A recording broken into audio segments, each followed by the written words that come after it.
Hello. Woo! Woo! Hello. I Hello. think we're live. Yes, we should be Looks good. like Just it. making sure. Yeah, talk real quick. Hello. I'm Drizzle. That's talking. Yeah, okay, yeah, we are good. Nice. Yay. Hell yeah. Okay. Hello and welcome to the first episode of Gamers and Dungeons Planescape PD. I am Drizzle and I'll be your dungeon master for the evening as we are transported to the city of Sigil, a magical multiversal hub that's home to literally every kind of inhabitant imaginable. And those responsible for its well-being are the Planescape PD. These are their stories. Nice. Good. Someone needs to play the Law and Order sound now, Yep. please. Done. Yeah, thank you. You're welcome. You ready to just jump right into this? Yeah. Yes. Yeah, before we do, I just want to say, for anyone watching, and it'll be part of the slideshow down the bottom of the screen, but we do have bit incentives for dice re-rolls if anyone is interested. Yeah. Very cool. Y'all might be wanting to get in on that later, So, depending on how things go. Almighty DM Drizzle. Did you? I assume you had an intro, but should we talk about our characters at all, or will there be time for that later? Not yet. We'll get to that. Okay. We're first gonna kick things off with Yushuza. Would you describe your character for us? Okay. So Shoza is a long blue onesie with white hair. Um, he is dressed pretty dapperly because it's his first day on the job. Um, uh, I don't know how much else you want me to go That's fine. into. That's fine. Okay. So you're waking up. It's your first day of work, working for the Ladies' Fist, the crime-fighting department in charge of Sigil, and this is a pretty big change from your last job. How are you handling that pressure?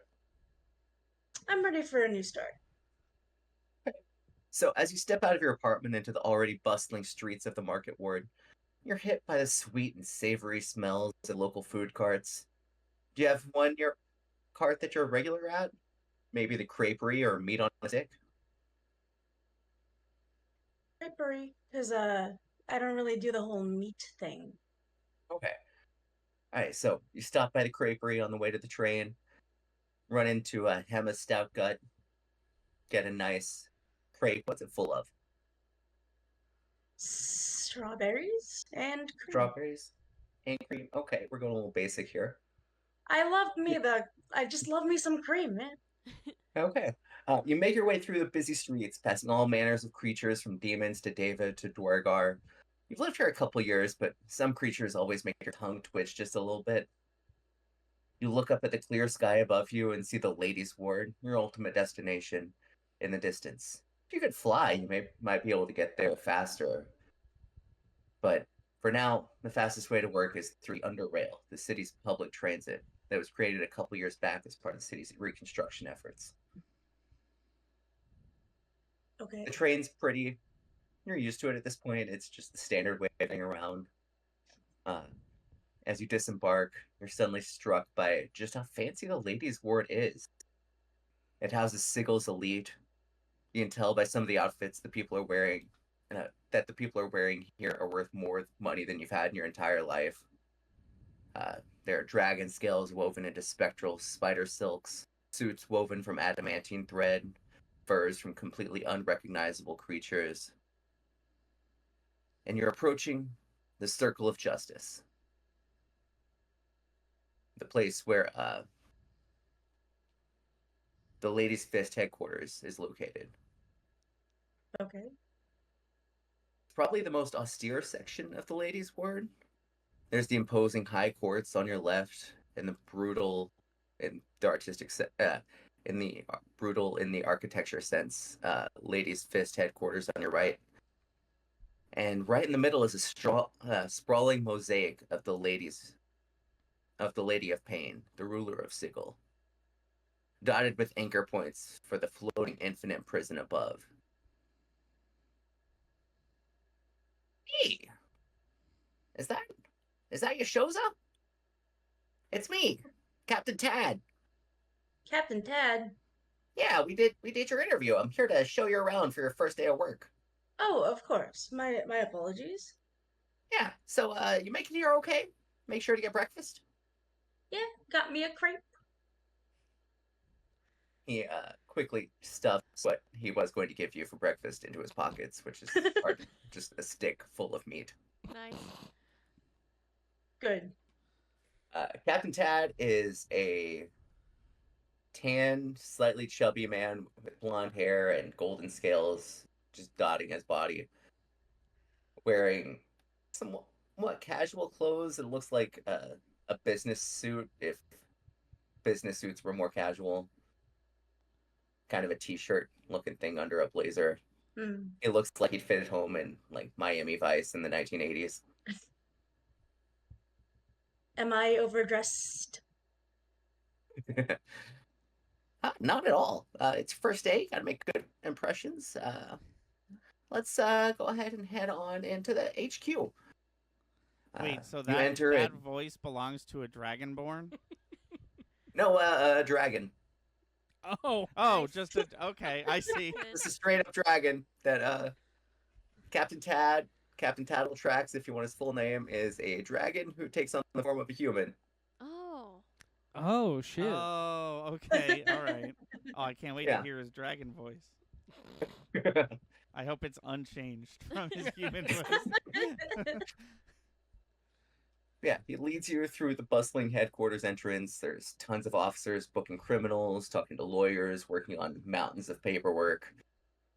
And he leads you down several hallways to an imposing metal door in the very back of the building.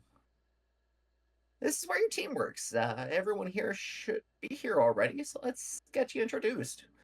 I'm afraid we've got to throw you in the deep end today. We've already got a case for you guys. I mean, sounds good to me. All right, he's going to throw open the door, and in front of you are 4 desks, 3 of which are taken. Who thinks they'd be sitting closest to the door? Probably not me. I can. Assuming there's 2 desks in the front, 4 desks going down a straight line. Okay, I'll probably be like the one that's like close to the doors, like as much away from the front as possible. And if you describe your character for us? All right. My name is Ashira. She is a water genasi. She's actually the first water genasi after like a long line of humans. And she's the first one in a while. Her great times 8 grandmother was actually a full on genasi, and she's the first one who's there. She has black hair. She has green skin that's kind of like, it looks like it's kind of dripping sweat, and it's like shiny constantly. So she's very like aware of that, and she's kind of like, trying to keep to herself and like, not interact with anyone. And she's like nose deep in a book right now. Bless. Bless you. Really feel that being in the South, you just constantly sweating. Yeah. And she's like very like just trying like to wipe it off as much as she can. Is it just constantly? Is she just constantly accumulating sweat? Oh. Hey, thank you so much. Oh, thank you so much for the follow. So she's just constantly accumulating sweat. Yeah. And just constantly, her whole life, she's just uncomfortably trying to get rid of it. Like she knows like it's not like, it doesn't look good like in front of other people if she's like constantly like dripping. So she's like Aw. just trying to like wipe it Okay, off okay. like subtly. Fair enough. Meeting a new person today makes sense. Yeah. So, who would have the next desk? Or would that be the empty one? It seems like you and I want to be further towards the back, so maybe the second desk will be the empty one. Do you want to be the last person? Yeah. Okay. I can be next. So, empty desk, then me? Okay. If you go ahead and describe your character for us. I am Jacques de Longtongue. Jacques sees the door open and slowly swivels his chair towards the door, hand already on chin, looking directly at the door. Jacques is constantly wearing the sharpest attire he can find, usually in a suit. You didn't say what he is. He is a grung, if I didn't make that clear. So he is a, how tall is he? I think he's 2.5 foot tall frogman who is just dapper to the nines. And once he sees who's there, he turns back to his work, confident in every movement, just oozing out of this little guy. Any hair? Any facial hair?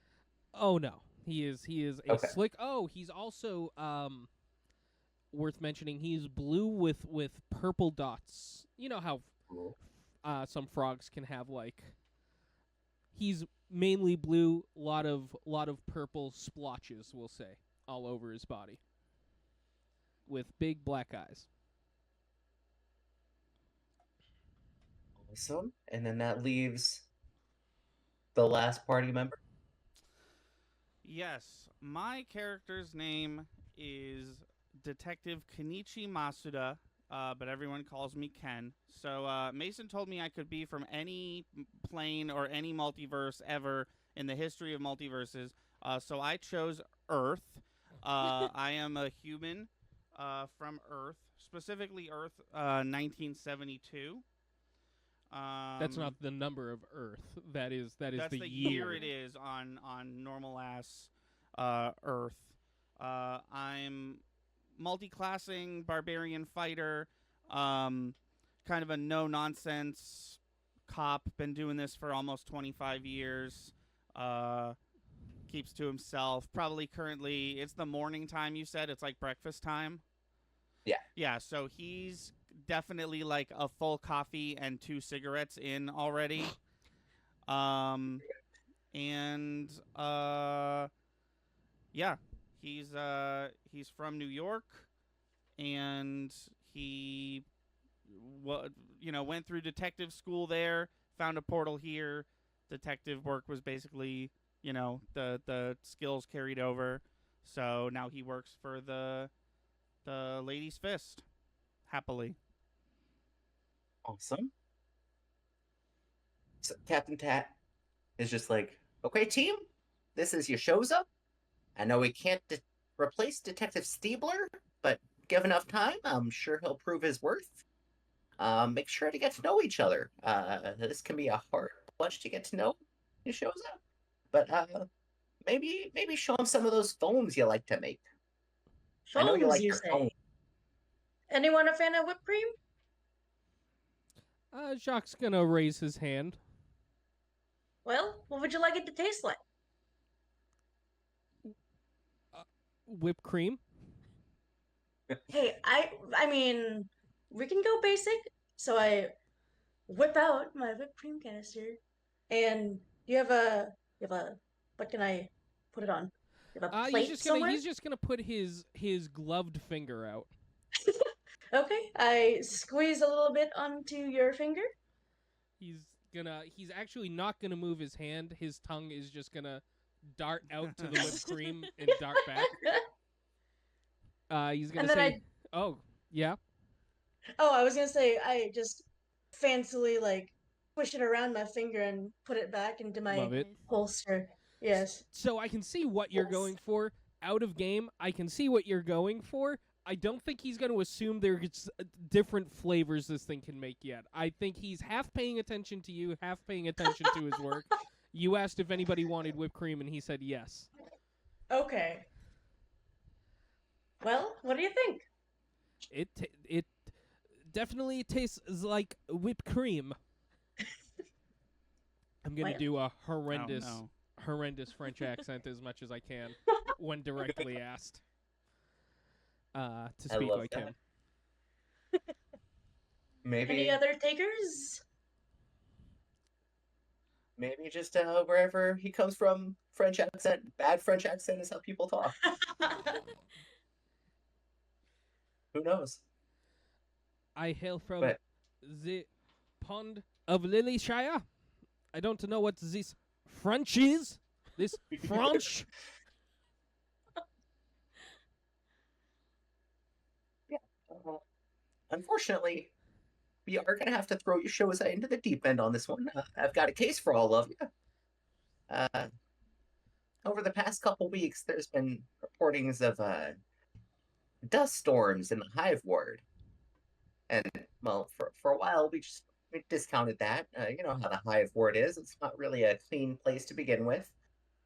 It's usually where all the savory characters are. I just assumed they were having a little fun. Someone might have taken dusting just a little bit too far, but then we started getting reports of some disappearances.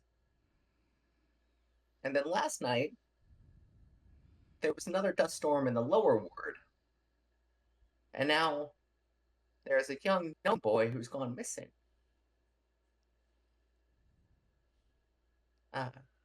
He hands each of you a file, says, his name is Arnie Halu. He's the young apprentice of Kesto Bright Eyes. Kesto actually runs one of the best bookshops in Sigil. It's called The Parted Veil. You might know it. At this, actually, Ashura, you have been to this place before. It is one of the better bookshops in the city. You get spell scrolls, magical texts, any kind of book you were looking for, really. Okay. Cool. And unfortunately, the only clue that's left behind is just a trail of dirt. So, what I need you guys to do, head to the Parted Veil, look for any clues that the preliminary team might have missed, talk to Kesto, anyone else that works there, get whatever information you can, and find whatever is causing these dust storms. Jacques is gonna take. He has one of those cigarette things, those sticks that a cigarette goes on the end of. He's gonna take a lighter out of his pocket, just kind of flips it out, lights it, takes a deep inhale, and says, "We're on it, boss." So we got 2 out of 4 smokers. Yeah. So far. And both So the far, smokers we'll sit see. in the back just to make sure the whole room gets clouded. Are there any windows in this room? This is like in the basement, right? Windowless room. Beautiful. no. Beautiful. Love it. There's like a solid layer of smoke up in the top of this room. You'll better have good lungs. Love it. Do Genasses have lungs? Hold on. Probably, right? I Why know that wouldn't they they? can, I know that they can like breathe underwater. Give me 1 second. So I can breathe air and water. Okay. okay, so the old crew member who Yushoza is replacing. What was their name again? Detective Stiebler. How and if you want me to roll for this, I can. How like did I get along with Stiebler? See, Like, am I like Stiebler very was- upset that he's missing, or not He missing, was but a not here anymore? pretty hard guy to get along with. He was very headstrong. Does that sound like someone that you would get along with? That you would try and get to know? I mean, if he was good at his job, I think Ken would probably be able to see past the all that. Good at his job, he was aggressive, and he was a big man whore. Did you say a man whore? Yes. Oh, okay. Okay. Yeah. Okay. Just needed clarification. Yeah. He's got So 3 sorry, kids, you cut out all at, like, different the, moms. Ooh. Okay. You cut out at like the worst time. He is or is not good at his job. He is good at his job. Okay. Yeah. Yeah. So, do you think you would have been on first name basis with his kids? With his kids? Yeah. No. I don't care. Okay. Okay. All right. Just making sure. Jacques gets close to nobody. I think it was too scary for Ashira to really like talk to. Once again, she's very awkward, so. That's fair. All right. So none of us liked him all that much, it seems. That's what it seems like. You don't have the biggest shoes to replace, Joza. I was gonna say. But this might be a hard group to break into. I think I can charm my way in there. Are you guys ready to go straight to the crime scene, or is there something you wanted to do first? Yeah, well, you said the only clue is a trail of dirt. I'm assuming we don't have that with us. I'm assuming we'll have to go inspect it. He did not sweep up the dirt. Yeah. You said we were all handed a case file? Yes. Can I get a rundown of what... Or is it everything you basically said beforehand? It's basically everything I told you. It includes, like, the name of the person that's missing, when the dust storm started in the Hive Ward, and the name of the place that the person went missing from. Okay. It is not a very thorough file. Okay. Got it. Okay. Yeah, I think so. I think that means we're ready to go to the crime scene then. Think so. Okay. So, you do actually have a police cruiser. Nice. If y'all are wanting to all ride in the same thing, or if y'all would rather take the train, what seems more like your vibe? I think Ashir would be more comfortable like in a cruiser, just so that she doesn't have to interact with like more strangers on the train. Jacques insists on sitting in the front passenger seat of the cruiser.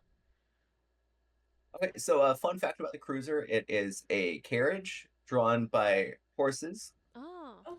Okay. but the inside of the carriage is an interdimensional space, so it's pretty big. Oh, then he's going to be inside. Is there a fireplace inside? No. Okay. Is it like No, it's just like Sorry. slightly larger than normal carriage. Okay. So no furniture or anything like that? Just a nice chair, a little coffee table. Oh, nice. He's sitting at the chair. Do we have a driver, or does someone have to take the reins? The horse knows where to go. Oh, Oh, perfect. It has nice. GPS. Of course, why even ask? The horses. The horse also got a file. Yeah. The horse got the file, it knows where to go. Awesome. No, it's not a real horse. It's like a Arcano tech horse Mm. Oh, yeah. where there's like lightning coursing through it. You can program in the destination. Gotcha. One of them Yeah. MIT dog type things. Exactly. I got Exactly. They don't have cars, but they do have horses and GPS. Awesome. They have their priorities straight. Cool. All right, so you make your way to the Pardon Vale in, I think it is the lower ward. Ashra, you've been here before.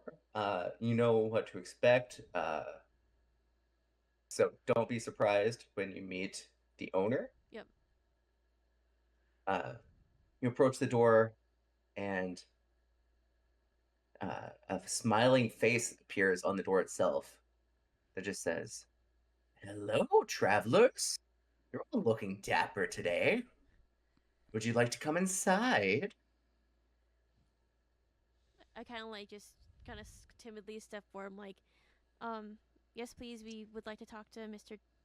Kesto, if he's in. Hello, travelers. You're looking dapper today. Would you like to come inside? it seems like it's going to keep repeating the same Can I thing. make a perception check? Go for it. Okay. Hold on, I gotta get my sheet up here. Oh, true. Yeah. Hold on. Oh, you got it. You got it. Oh, that's a nat 20. Ooh. Ooh. Nice. I What are you should've- trying to figure out? Are there windows above this thing? Yeah, this looks like a pretty standard, kind of like high-end library, but the door itself just has an animated face on it. You think it's just some kind of weird illusion spell. Okay. I'm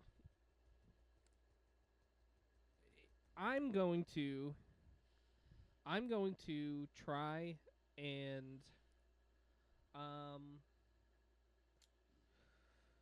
crawl up to one of the windows and get in via a window.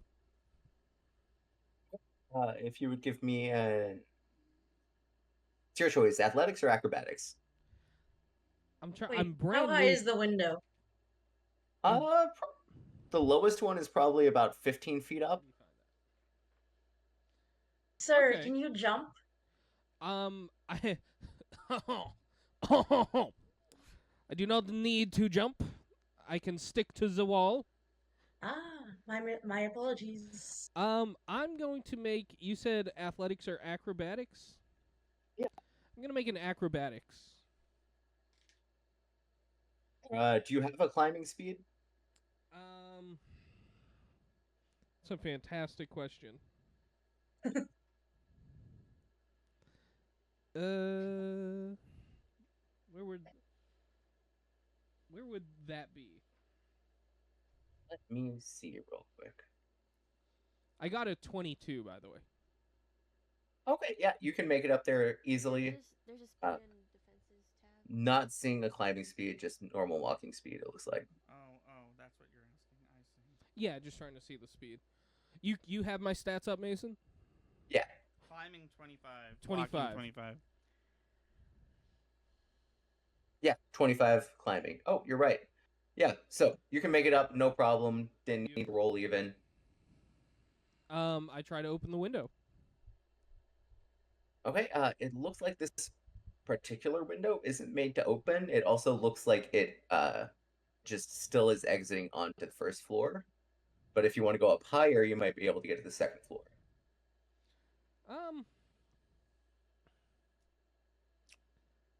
Yeah, I don't have a lot of strength. Let me. I was gonna try to break it, but I can only imagine that might not be the best way to go about this. May I try something? Are you gonna use your gun? No, I was just gonna turn the Shoot the doorknob door. and see if the door opens. Yeah, the door opens. Nice. I'm gonna backflip back down to everybody. Do a nice little dust off when I hit down. Check the suit. Make sure everything's as it should be. Does this fucking face say anything when I open the door? It just says, make sure to buy something expensive. Oh, all right. Yeah, Ashura, you would just note that they enchant the door to say things to customers as they come in. Oh, okay. Yeah. I didn't know that. You've just been watching Jackass DeLongtongue climb up the walls. Did you say For all you Jackass know, the he Long just does Tongue? this. Yeah. Sorry, what's the name? Jacques? Jacques? Okay, yeah, for all you know, he just does this sometimes. Oh yeah.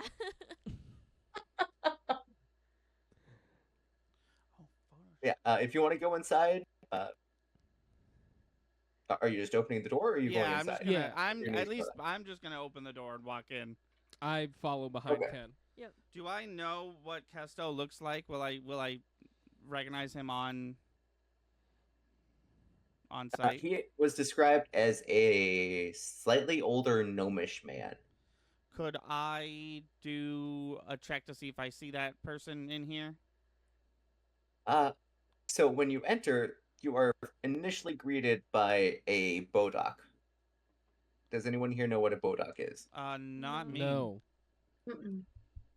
So Bodocs are a type of undead with hollowed out insides, basically. They just look kind of drooping. Their mouths are huge, their eyes are non existent.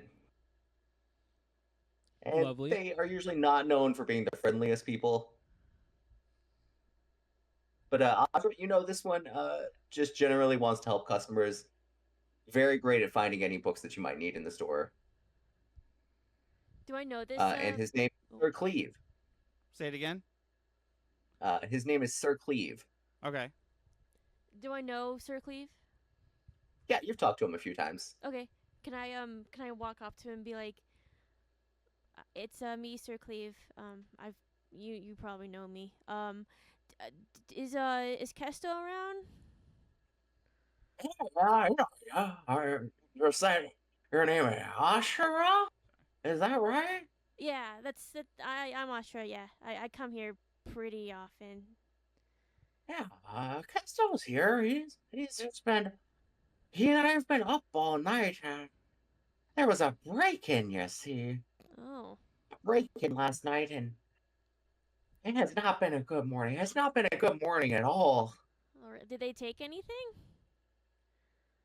Just the apprentice. All of the books are still here, thankfully. Oh. That apprentice, he's gone. Did you happen to see anything? No, I was just down here with the books. A break-in was only upstairs. Oh. Okay. Well, can we just go talk to Kesto then? Y'all aren't looking for books here? Well, maybe later we'll take a look around, but we're kind of on a case right now, so we gotta take care of things first, and then we can peruse maybe afterwards. Y'all are the ones with the lady's fist. Yes. Okay, that explains why you look like that. Anyway, let me show you to Kesto. He's busy in the back. Okay. Thanks, Sir Cleve. Sir Cleve will lead you through the bookstore to what is probably an old archive room where they keep books and newspaper clippings and everything that aren't really for sale. Probably are meaningless to most people, but might have some kind of historical value if you're really interested in the history of Sigil. And then as you enter, you hear Kesto say, "I think I might have found something interesting, Cleve. I knew I recognized the dust storms. Who would have known 70 years later? It's a good thing we've kept track of all these newspapers." Oh, it's not just Sir Cleve. You've brought friends into the back. Why are you four in the back? I kind of wave like, "Hi, Kesto. I don't know if you recognize me, but I come here a lot. My name is Ashra, and these are my teammates. We're here to kind of investigate what happened to your apprentice." Your lady's fist. Ashura, yes, I recognize you. You came in a couple weeks ago to buy that book on what kind of magic was it? Conjuration, I think. Yes, conjuration magic. How's it been treating you? I'm learning a lot. Like I'm just dipping my toes in right now, but I feel like this book's really gonna help me with learning more about conjuration and whatnot. But anyway, I heard that you had a break-in recently. Yeah, sorry. I get easily distracted, but back to my apprentice, Arnie. He's only been around 2 years now, but he's really made himself an invaluable asset. I don't know what we would do without him. I need y'all to get him back. Sir Cleve and I were talking last night.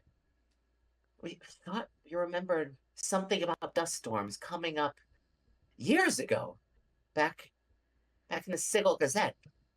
That there was some kind of crime spree and murders and missing persons. So we've been going through our old logs all night. Was I- was anybody ever found guilty? Well, that's what I was trying to look for, but I haven't really been able to find the right news article yet. But do you think y'all would be able to help me look through our archive? I can do that. If you would give me an investigation check. And does anyone want to help Ashura with the investigation? I can do it. Cool. So you roll with advantage. Oh, oh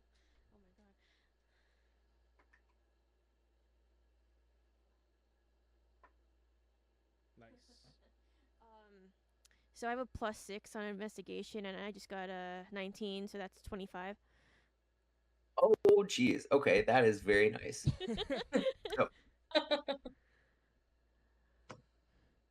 Not only do you find the exact newspaper clipping you're looking for, you also find a couple follow-up pieces. The first one describes a criminal named Anselm Hagel, also known as the Dirt Man Dirt man. or Mud Touch, who was apprehended by the Lady's Fist 70 years ago and locked away in the Infinite Prison for life. Oh. Why'd you point at me? You came up with the name Mud Touch in our Mario Kart stream. Did I? Yeah, you did. Mason asked if there was a shit themed superhero, what would you call it? And you said You said Mud Mud Touch, which is the worst option of the four given. And I'm glad it was for this. I don't believe you remember that. I was just listening like I watch us on TikTok, bro. I'm not lying. I was watching our TikToks yesterday. There is archival footage of this. I was like, yeah, Mud Touch, yes. What a great name for this. Yep. I was Keep going. expecting you to pop off because he used the thing you came up with.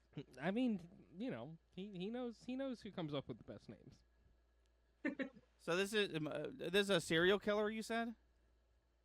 At the very least, a serial kidnapper, but none of the victims were ever found. Ooh. Okay. Okay. What was I gonna say? Did he have any accomplices to these crimes? So, because you rolled so high, I will tell you that you also found an interview with what's the right word for this? His boyfriend, his lover. Lover. It's hard to figure out exactly what was going on from the article, but his name is Baba Yaga, and it sounded like he hung out a lot at the Bottle and Jug in the Hive Ward. Okay. And they were doing several interviews with people there, but the only name that really stood out was Baba Yaga. We should go. Oh, that was German. We should go to this. What was it called again? Bottle and Jug. Bottle and jug. Also, too, I'm kind of wondering if this Dirt Man fellow is His name is Mud Touch. It's a good name. You should use it. or this Mud Touch fellow. If he's still in the Infinity Prison, maybe he might know about these copycat crimes. So you've got two options. You could either go and try and talk to people at the Infinity Prison, or you can go straight to the Bottle and Jug. Oh. Do we have to so where is this trail of dirt? It's in the building we're in, right? Yeah, the trail of dirt, talking to Kesto, he said it came in through one of the windows Oh, and right, then right, led right. back out the same window. It looks like it's broken now. Have we seen the room where the dirt is yet, or? You've not, but if you want to go upstairs, you can. Yeah, I would like to. Okay. You just ask Kesto, and he says, "Yeah, follow me." It all just happened in. Sorry, I'm blanking on the name for his apprentice. Arnie? Arnie, thank you. He's You're very welcome. forgettable. Yeah, it all just happened in Arnie's room. I'm not sure why Arnie was picked or if there was a reason at all. Yeah. He leads you upstairs to Arnie's room. It's a bit of a mess. There's dirt all over the floor. The window was broken. There's glass shards all over. Uh, the bed is probably the biggest source of dirt. Ooh. It's like kind of caked on and crusted. And if you want to roll to investigate, I want to roll a very specific investigation check. go for it. Can I roll to lick this dirt to see if I could memorize the taste of it? Yeah, give me an investigation check. Okay. We'll say. That's a dirty 20. Nice. Okay. Yeah. Dirty, you You've said. got a pretty good handle on the dirt flavor here. You know, it was probably the dirtiest 20 I've ever rolled. Cool. Thank you for hopefully not everybody didn't stop watching because of that joke. So he's memorized the taste of this dirt. He's gonna keep that locked away in his brain for a very specific lick-based reason later. Ooh. In fact, you got a 20. There's something not just dirt about this. Okay. What does your diet consist of? He's everything about him is so lavish. This isn't something he would openly talk to people about, but it's whatever you picture a frog eating. That is what he eats. So this dirt wasn't entirely out of the norm. Okay. There is a very strange savory and then kind of an irony taste to it. May I? Sir, may I also have a lick? Oh, by all means, please. I Are you taking it My out of my hand or snake the tongue. rest of the dirt? I mean, would it? You know what? I'm taking it out of your hand. I'm just my snake tongue is just like on to your hand, just ever so slightly. I see what you mean by the irony taste. I think it might be blood. Yes, that is exactly what I was thinking. Is there a meat factory around these parts? The lower city isn't really known for its meat factories. It is the industrial part of Sigil, but it's more iron, steel, things like that. Okay. Oh, so maybe not blood. Then what's the savory? Is there part any then? discoloration? Strangely, no. Okay. It just looks like dirt. Ken, who, just as a reminder, is a normal human from Earth, is going to say, okay, well, while you guys lick dirt, I'm going to go inspect the window.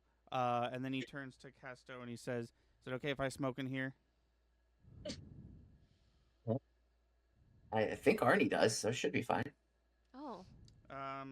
So he's going to light a cigarette, and then I would like to make an investigation check on the window to see if I can, see if I can notice anything. Go ahead and roll for me.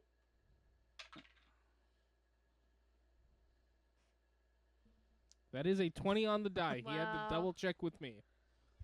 Nice. That's rolls. I'm blown away by these rolls. Yeah, so nat 20, the window was definitely broken from the outside. It looks strangely like... So let me retcon this a little bit. It looks like there was a tiny little bit broken from the inside, and the rest of the window fell and shattered outside. Oh. Okay.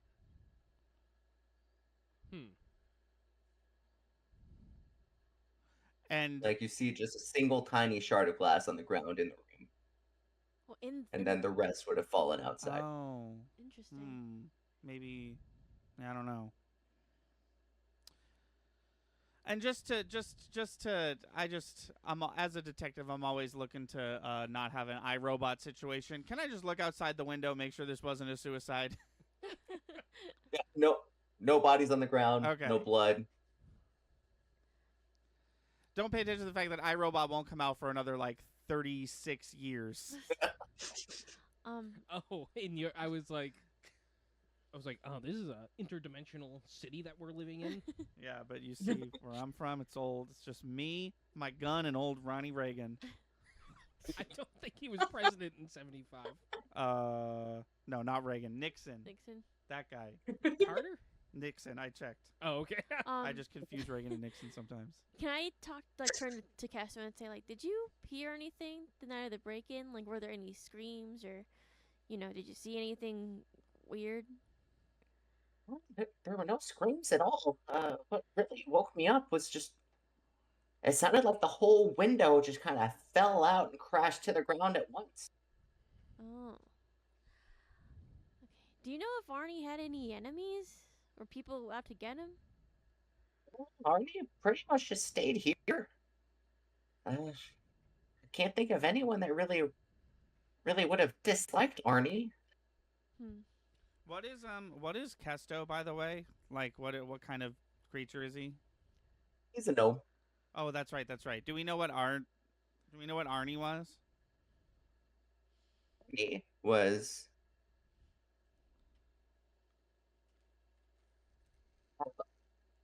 Halfling? half-elf. Half Half-elf. elf. Got it. I want to do, if I may, an Arcana check around the window. Okay. Just Go ahead and give me a roll. Yeah, specifically looking for residual magic. See if anything was done recently. That is a 5.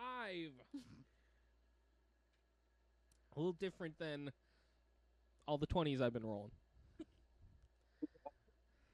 You look around, and nothing magical really struck you about this. It just looks like a broken window. He's gonna turn back, mostly looking at the newbie, and says, I am more of a, how you say, dirt man. Can I try the Arcana check?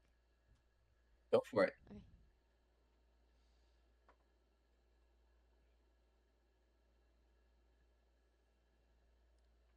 13. 13? Alright, so there was nothing magical about the broken window, but there are some specks of dirt that look vaguely. There's definitely something magical about them, and you think if you cast Detect Magic, you might be able to get some kind of essence. Okay. Does anyone I don't know if you have that spell. I don't think I do. At least I don't have it Prepared. yeah. Hold on. I'm checking right now. What is it? Sorry, what are we doing? Detect magic. Oh, I don't have magic. Me neither. I don't You think... can tell there's something magical going on with the dirt, but not well enough to tell like what school of magic would be. Yeah. Can we take some of the dirt with us? You can. Okay. There's a lot of dirt here. Wait, so is all of the dirt slightly magical? Yes. Okay. Yeah, I'm gonna take a handful of dirt. So add a handful of dirt to your inventory. Okay.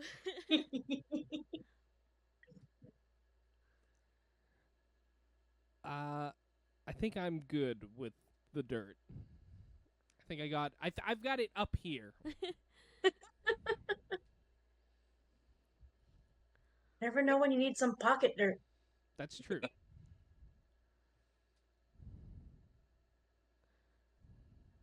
So, do you guys want to go to either the Infinity Prison or the Bottle and Jug? Did we decide that? I wish to. He has one hand behind his back and he's doing this gesture. And Jacques says, "I wish to taste the dirt man." Okay. Oh so my. I guess we go to the Infinity Prison. If you guys are fine with that. Yeah. You guys don't have to listen to the 2.5-foot frog man if you don't want to. Well, wait, who's the guy in charge of, like, who's the big guy, like, in our team? Like, or are we all equals here? This is a great question. I'd like to say we're all equals, but like once again, Ashir is kind of like I don't know. It's not gonna be me who's a big person, so. I think Jacques. I don't think he sees himself as a leader, but he sees himself as probably the most important. Okay. Okay. I'm fine I don't. following Jacques. I don't think Ken cares about who's leader and who's not. I think he definitely knows that he's the most experienced. He's really just all about getting the job done.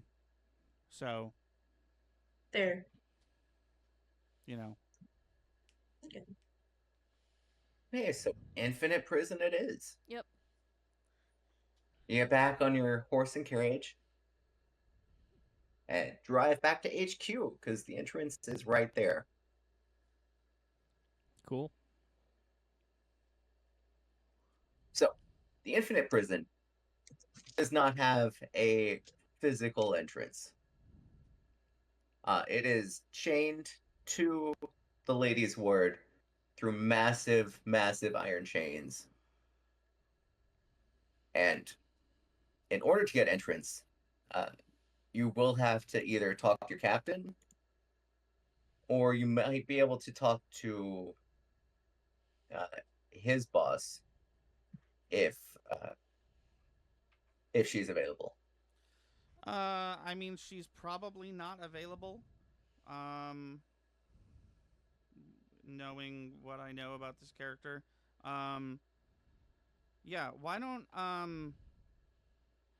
don't we go find Captain Tad, which I'm assuming won't be too hard, and just tell him we need access to the Infinity Prison. Yeah. If you want to find Captain Tad, he's just in his office hanging out, not really working. It seems like. He said, "Now, why would you want an entrance to a place like that? Those are the people already locked up. You're supposed to be finding the ones that still need to be locked up." We think that the case we're on may be linked to a cold case from around 60 to 70 years ago, and if the subject of that case is still in the infinite prison, we would love to just have a little chat. I'll get the paper started to get you a day pass. It may take a few hours. If you want, you can talk to Delia. She's the head of our archives, and she might have more information on that case. Until then, Yeah. Let's do it. Okay. Yeah. so you all have worked here for a bit. You know Delia. She is the demi-lich who works in your archive. Basically, any kind of criminal information you could need to know, she can get it for you. It's just a matter of how long it takes. Okay. So you want to head to the archive? Yeah, I think let's head to the archive, and then, assuming we don't just like find out what we want, I say we go to the bottle and jug. What happened? The bottle and jug. Yeah, the we bar. can do that. Yeah. Yeah, And while we're waiting. hopefully, when we're done with that, the clearance or whatever will be up for the prison. Sounds good. So you head down to the archive. Who is probably most familiar with Delia? Oh, I mean, probably me, right? Okay. Okay. So you walk into the archive. You don't see anyone around. It's just shelves upon shelves upon shelves going as far as the eye can see. And there's just a little, what is the word? The thing that you pull on for like a fan. String? Sure. There's a little string next to a poster that says pull for service. Ah, Oh, it's like it's a bell. Yeah. yeah. Yeah. Service bell. I pull Service. it. Thank you. Ah. It makes a very loud, obnoxious dinging sound. And suddenly, right in front of your face is a flaming skull. Very It's nice. like, oh, Ken, I haven't seen you in a while. What could make you come down here to my haunted hallways? Oh no. Oh. Oh my. Um. Well, I'm working a case. Me and the boys. We need we're currently waiting for clearance to enter the infinite prison so we can not interrogate, sorry, just chat with a uh uh And leak. and well, no, we'll probably not lick, but Little bit of lick. maybe a little bit of Mhm. lick. We just Yeah. we just need to talk to a prisoner from a cold case, so we can get to the bottom of one of our leads for the case we're doing right now. Anthony, forget exactly what I was supposed to ask Delia, but yeah. Delia, Get your point across. Delia, give me everything you have on the case of the fucking mud touch.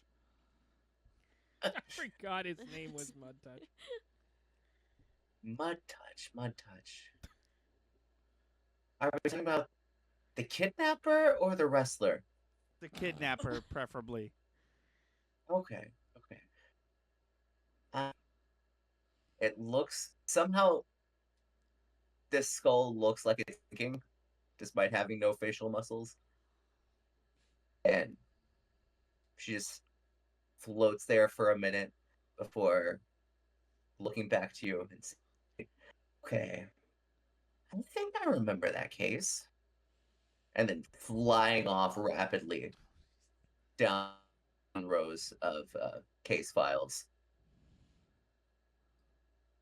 Gone for 3 minutes, 5 minutes. How long before you take a smoke break? Say that one more time. How long before you take a smoke break? I was just thinking about that. I think Ken is smart enough to know that he should not smoke in the archives.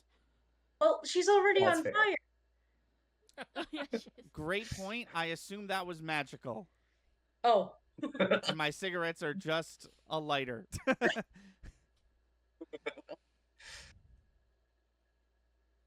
After about 25 minutes, Oh my god. Oh wow. see Delia flying back towards you at the speed of light. Just rapidly, and then stopping just in front of your face. Obviously, she has nothing in her hands. Right. She has hands? No. No. She says, okay, mud touch. Looks like the guy was caught about 70 years ago. He went on a crime spree that lasted a good 6 or 7 months. Dozens and dozens of bodies, not bodies, dozens and dozens of people reported missing, all with dirt trails leading out of their homes. It seemed like he only needed just the smallest inch to be able to get in, but in order to get a body out, that's a lot harder. Need a lot more space. Well, that explains the glass. Mm. Well, no, it doesn't explain how the glass was. It just like fell out of the window. You needed. It's more work to get the bodies out.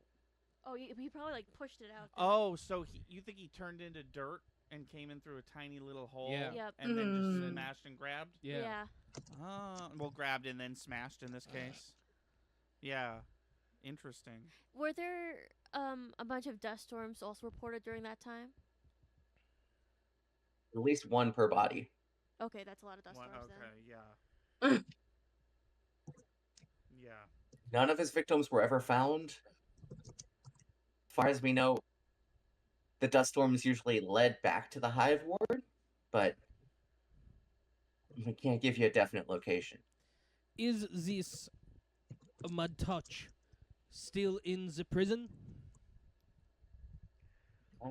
Usually, we've never had anyone get out of the prison. Are they, how you say, still alive? Let me think about the file again real quick. Mud Touch was a fae, Mm. about 120 years old. Only a tenth of his lifespan is gone so far, so should still be alive as far as we Yeah. know. Probably Okay. still looks exactly the same too. Oh yeah. Do we know what like do we have a profile of this character? Like do we know what like species Mud Touch was? Some kind of fae, looks vaguely elven. Very long, pointy ears, dark skin. When he was taken in by the lady's fist, he was covered in mud and dirt and grime. Did they ever did they ever find out how he makes it or where the mud comes from? He can turn into mud and dirt. It sounds very Ganassi like Earth Ganassi in this case. But it's not one. You're right, but it's not one. So yeah, I'm curious if that's a spell or if that's like a defect or something. Because high elf, drow elf, whatever he is, they're not supposed to do that. I don't think. Normally, no. Isn't there like a class called Elemental? Like this is me, Pauline, talking. Isn't there a class called like not class, or like a race called Elemental in D&D? There's a monster type. Monster yeah, type. but Gotcha. but yeah, that I don't think this is how those work. Okay. If it was like a dirt elemental, I don't think they can. Yeah, They're not like sentient. they're sentient. They just don't. They're not corporeal. I think they're okay. always made out of the thing. That, It looks like just an earth yeah, cloud. yeah, Yeah. exactly. Okay. So, what you got from this? Should still be locked up in prison. Definitely still alive. Just a dirty looking guy. Seems like he can turn into dirt. I feel like we're leaving here with a little more info and a lot more questions. Yeah, I think it's time. I think it's time to find Baba Yaga. Baba Yaga. That's what I said. Okay. No, I got you. I got you. So, y'all are heading to the bottle and jug? Mm-hmm. Yep. Yes. So, this is in the Hive Ward. It is definitely the seediest part of Sigil. But this is one of the fancier tavern locations. Has anyone ever been here before? My character definitely has.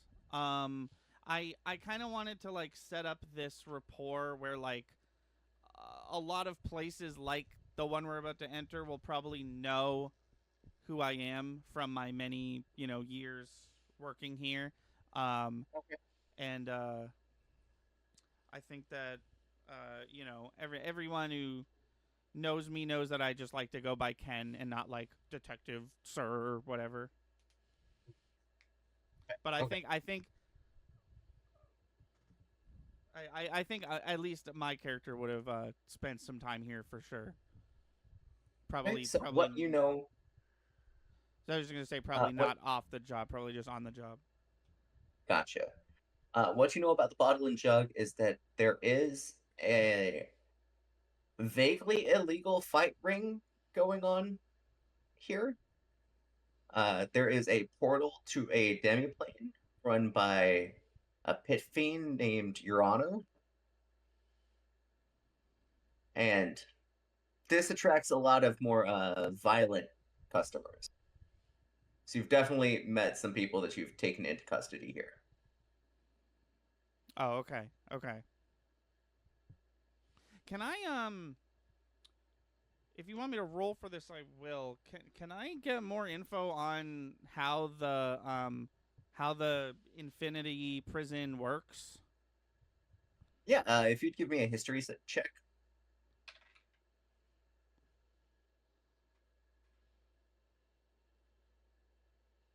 It wasn't great. I got a 9.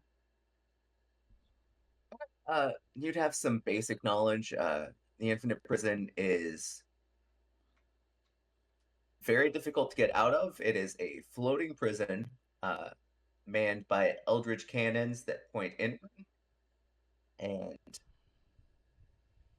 the inside is just demiplane after demiplane after demiplane after demiplane that you have to travel through in order to get to different prisoners, which is why it can take so long in order to get access.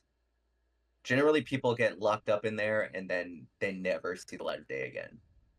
Mm. Okay.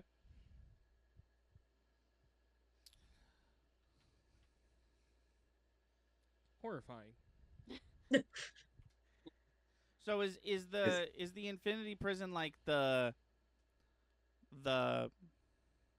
end? Like, is there like a, you know, you said that I might encounter some people that I've like taken in before. I'm assuming that the Infinity Prison is like the big one, and then there's smaller like holding cells.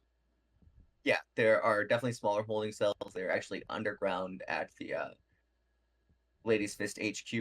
There are smaller holding cells there that also link up to the courthouse. Okay, cool. That way, there's just like a seamless transfer over there. Yeah. Gotcha. Okay. And then with some long-term storage, but generally the worst criminals wind up in the Infinite Prison. Right. So we're in the bar. Yeah, if y'all want to go ahead and head to the bar. Jacques is gonna hop up to the to a stool at the bar. His little feet are dangling off the stool like this. And he's gonna say, "Barkeep." See she looks like a young woman, but like strapped with muscle and the largest bags under her eyes. She just looks over, kind of nods her head. Like, Jacques, what do you want? Jacques, without looking, is gonna say, "Please, one swamp martini." All right, so we don't got cocktails here. We got pretty much any kind of beer you want, couple ales, or if you're a big spender, we got a few high-end drinks. Have you You any? look like you might enjoy some swamp water. Well, why didn't you just say so? I'll take a swamp water. 3 silver pieces, and she pours you a glass of thick purple liquid. Ooh. Okay. What I receive, would I recognize it as swamp water? This doesn't look like it came from a swamp. I'm gonna inspect it. Okay. If you want to roll investigation check, or are you trying to see if it's magical? No, I'll roll investigation.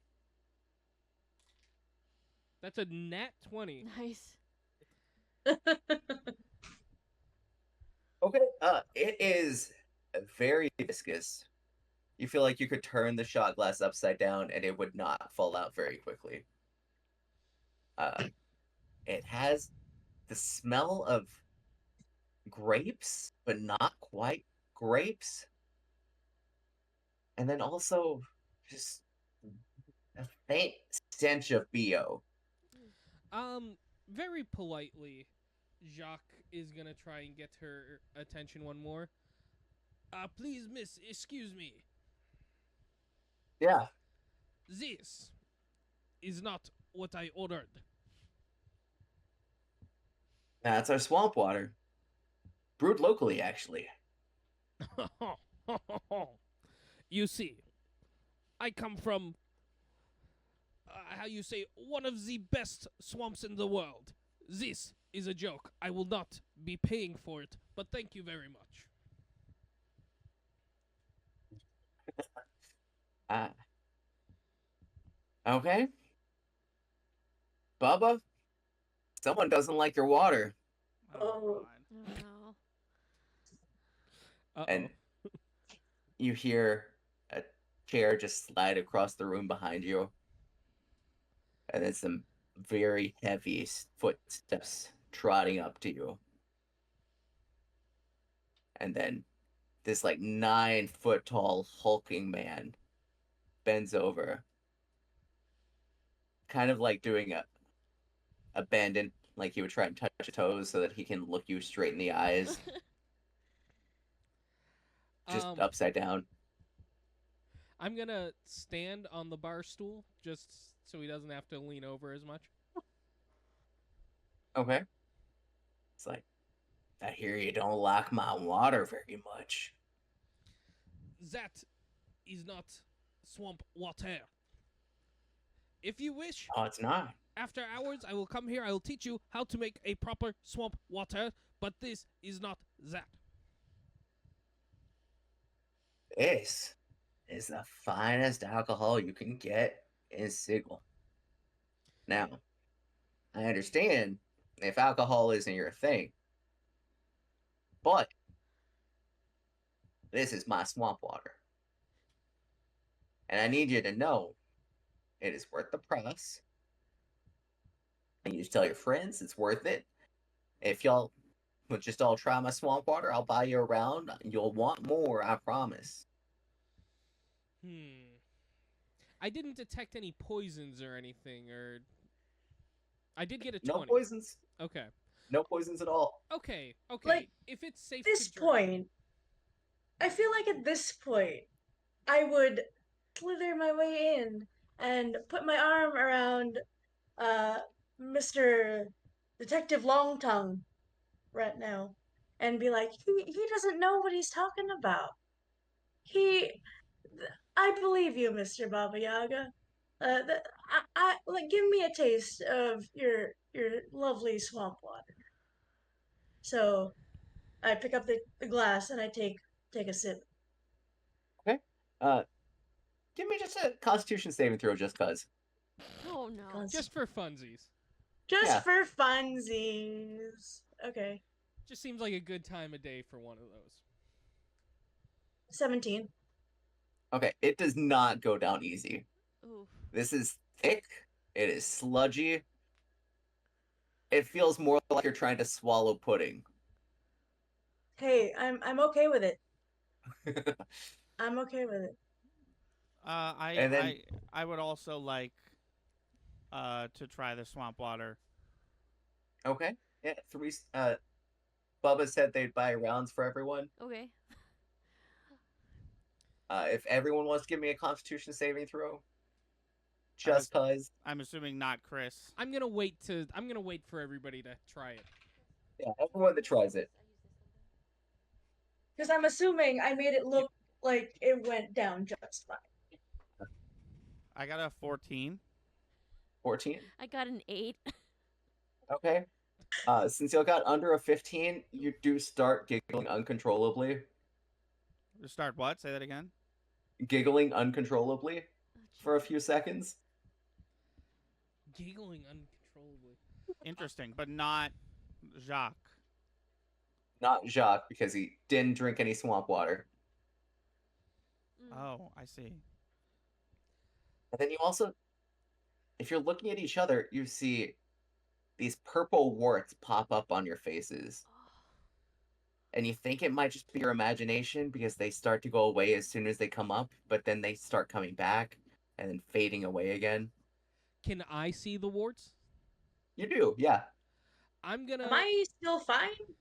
You're fine. Okay. Mr. Baba Yum Yum. What is with the warts? That is not what happens when you drink pure swamp water. I don't know how pure your swamp water is, but this is 74% alcohol. Is this not gonna do? And the warts are just to make you laugh. They're just something fun that we throw in, just a little incantation here and there. Okay. They'll go away eventually. Eventually. Just enjoy them while you got them. And make you look pretty. Okay, hold on. I'm gonna use my Medallion of Thoughts to try and read Baba Yaga's mind. Oh, Yeah. You have to do a sorry. Let me read off what I got. The medallion has 3 charges. While wearing it, you can use an action to expand 1 charge to cast the Detect Thought spell. Save DC 13. Thought save DC 13. And I get Okay, 3 that of is those a abilities. 10, so I did not succeed.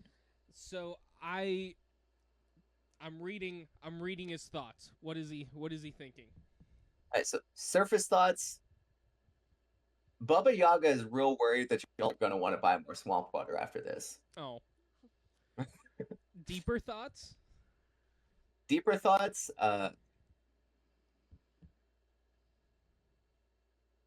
He's been fiddling with his recipe recently, and he thinks he's got it improved. He thinks the warts are just really coming in good and looking real pretty.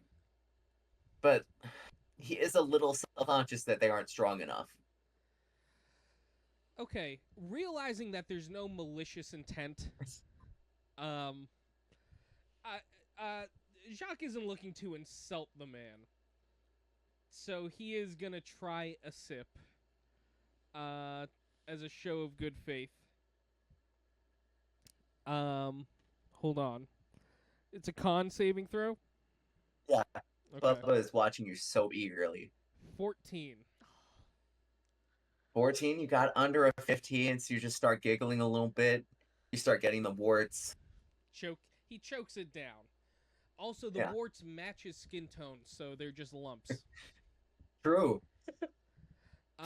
He's gonna look at Baba and say, "Yes, very nice, very nice. I'll pay for this one." I really appreciate that. I do. So, are you guys in here often? I'm always looking to make fans of my swamp water. Am I? Oh yeah, definitely that now. Am I still giggling, or the giggling was just temporary, right? Giggling was just temporary. Okay. Mr. Yaga, my name is Detective Kenichi Masuda. We were wondering if you had somewhere private we could go to discuss an ongoing case. You are not in trouble. We just want to question you about your former partner, Ansel Hingle.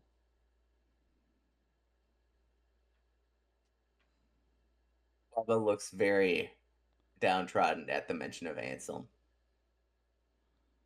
Like, his face just drops immediately. You can see there's so much regret there. And he looks up at Beatrice and says, "Hey, B, the barkeep, you got a room we could hang out in for... Realistically, this might take a couple hours. You got a room, and go ahead and give me a bottle of swamp water." Oh.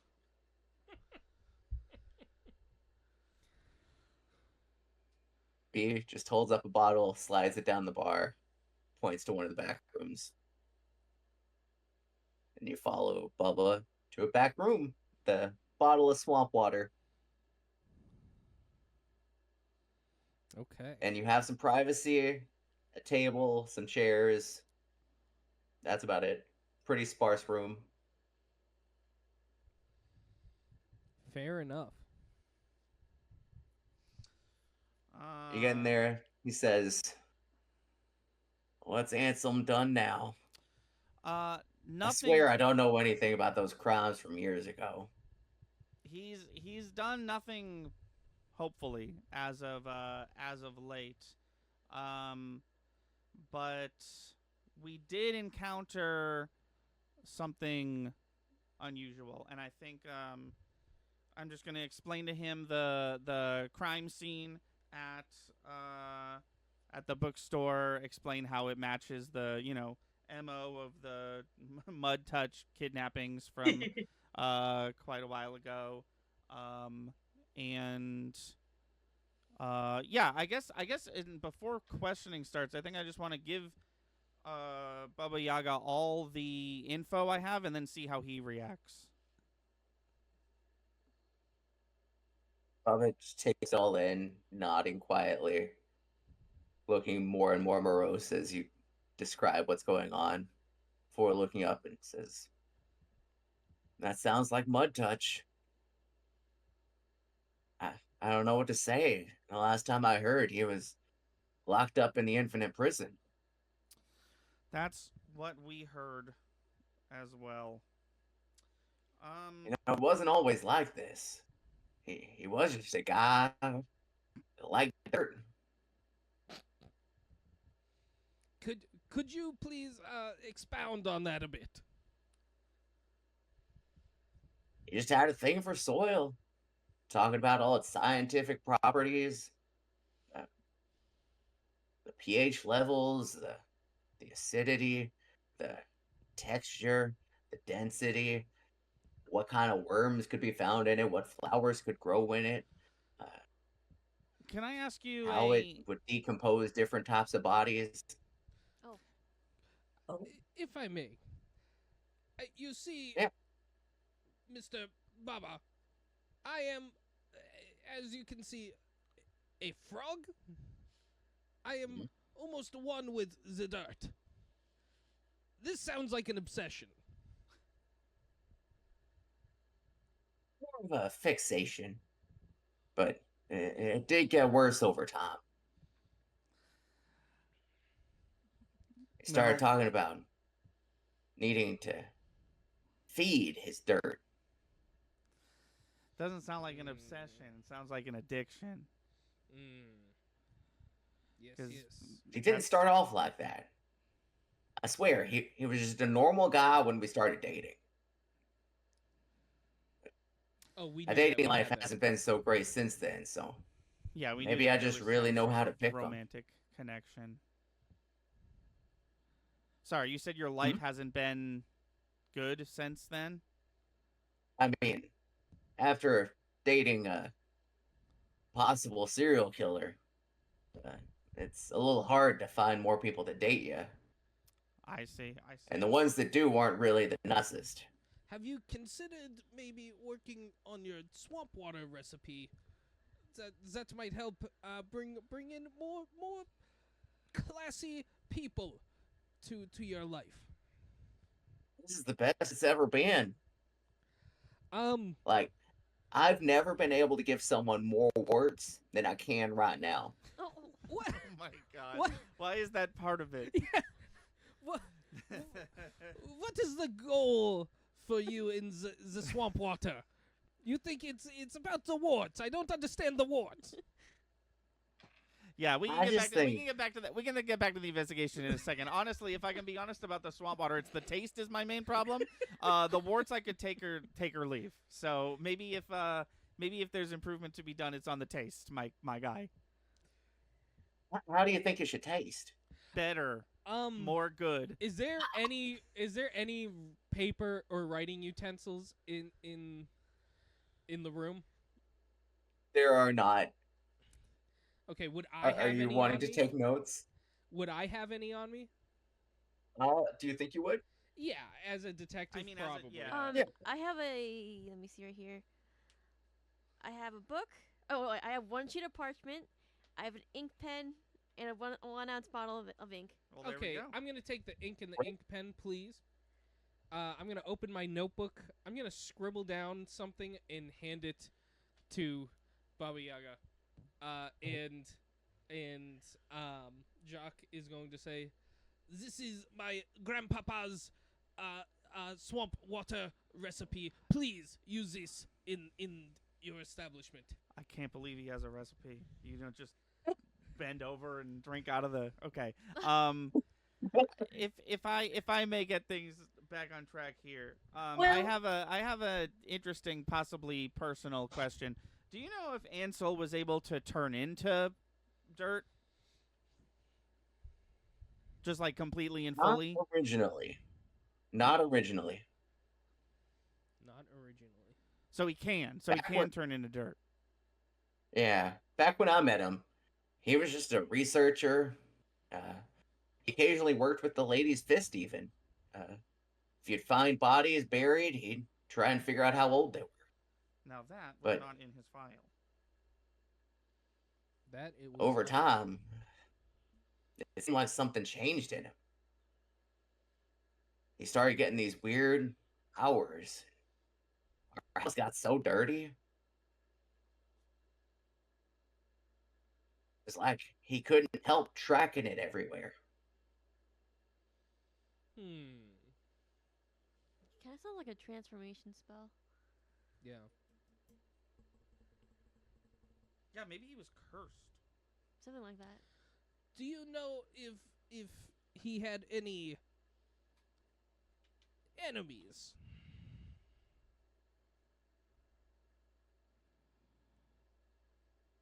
I'll be honest.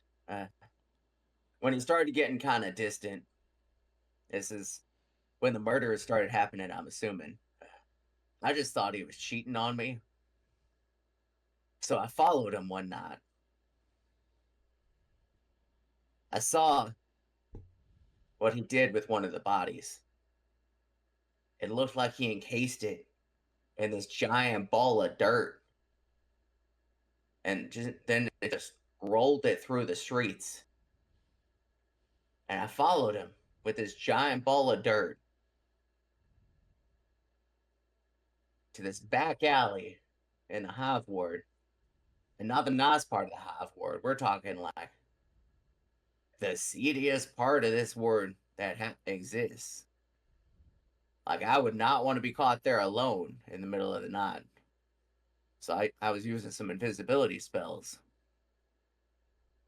And I saw him disappear behind a statue of the Lady of Pain. There might be a hidden crypt somewhere. Then Do we think this is like Tusk, the Kevin Smith movie, but he's turning into a dung beetle instead of a walrus?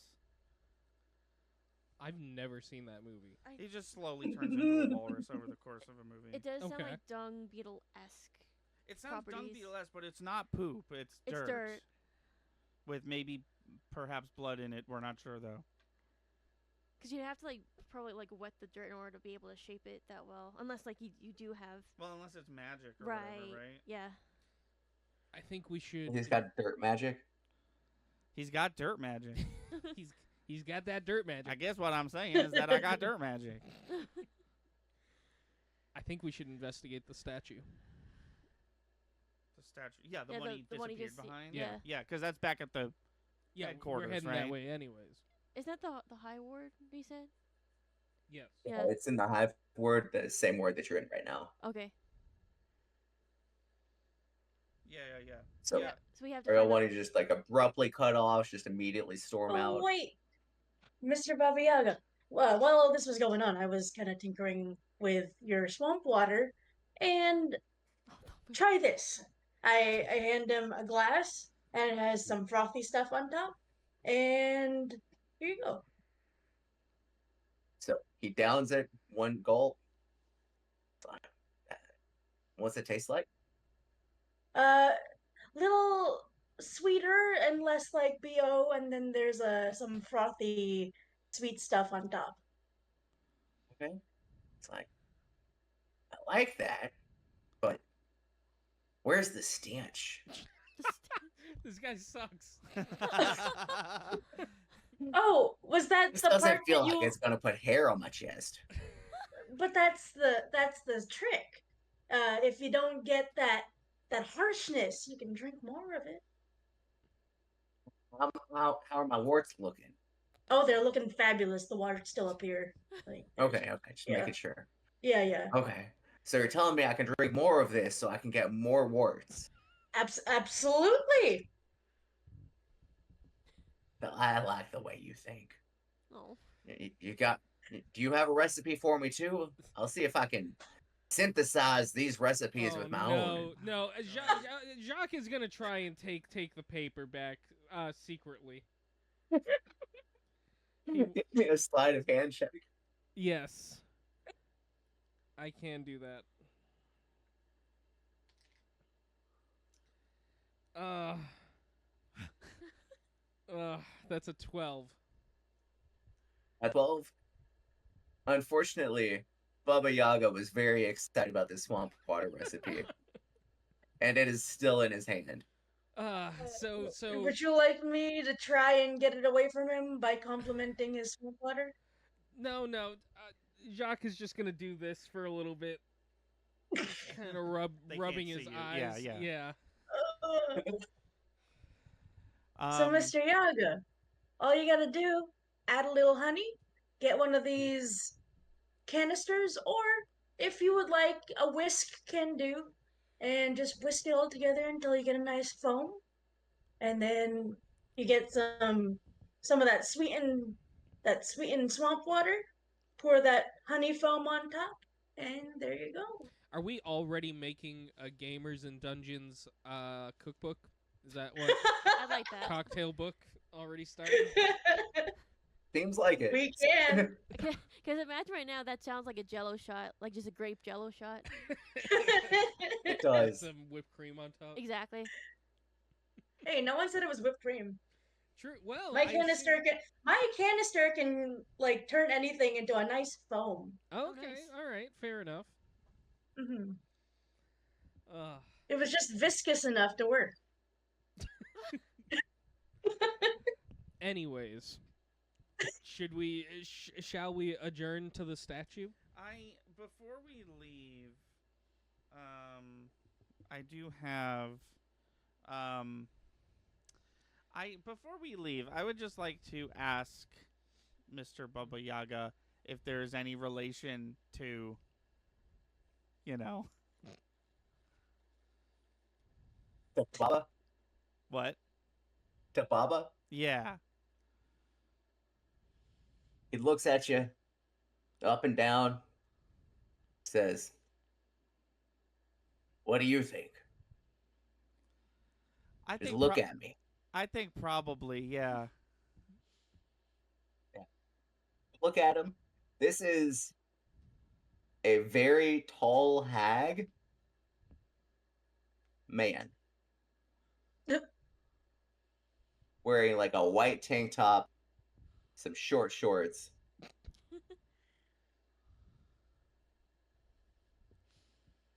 Just skin hanging out everywhere. He is not in good shape. Oh no.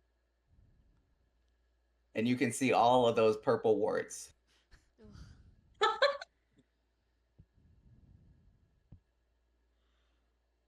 And you think, yeah, this person might be related to Baba. Fair enough. Right, Cool. so That one. he does cool. give you. Sorry, you were saying? I was just gonna say, cool. That one was off the record. That's just for me. He does give you pretty detailed instructions on how to get to that statue of the Lady of Pain if y'all are wanting to go there. Yeah. Yeah. Okay. I'm imagining this like L.A. Noir, how we just have like, we had 2 locations and then we had 3 and now we have a 4th one before we go back to. Yeah. So you follow the directions given to you by Baba Yaga and head to a part of the hive ward that's even more unkempt than the rest. Buildings are in disrepair, other people are becoming more sparse. You take a turn down an alley that leads to an underground part of the city and find a statue that marks the hidden door that Bubba described to you.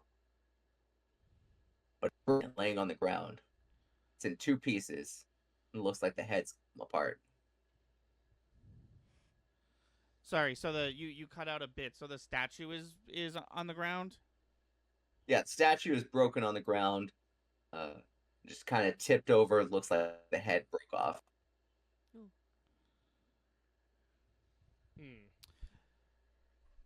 And for all you can see, there's just an empty wall behind what would have been a statue. Can I make Oh. a perception? Oh wait, hold on, wait. Maybe Arcana. Yeah, Arcana check. What are you looking for? Just to see if like maybe like something magical, like maybe either tore the statue apart or like if the remnants of the door are still there. Yeah, go for it. 16. 16. Okay. It looks like someone kind of just knocked over the statue at some point. Okay. Bubba's story happened 70 years ago, so it's not too uncommon that would have happened, especially in this part of town. Right. As for if there might be a door here, there's nothing magical hiding.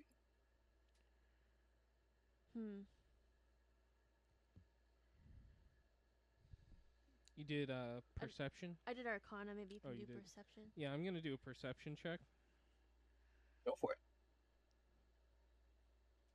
Wow. Is this my first perception check? I think so. I Think so. I have a +8, Jeez. Nice. which, like, oh my god. And that was a 16. Nice. +8. You do Oh, the math. I'm not the DM. With the 24, you notice that some of the bricks are kind of loose here in the wall, and you push on them, and you hear them click into place, and then suddenly, in some sort of mechanical fashion, a door swings open, Okay. and you see a faint red glow coming from inside. And somewhere faintly, the James Bond theme plays softly. Yes. Do we want to do a good old fashioned I'll lead gun at the ready? Yeah.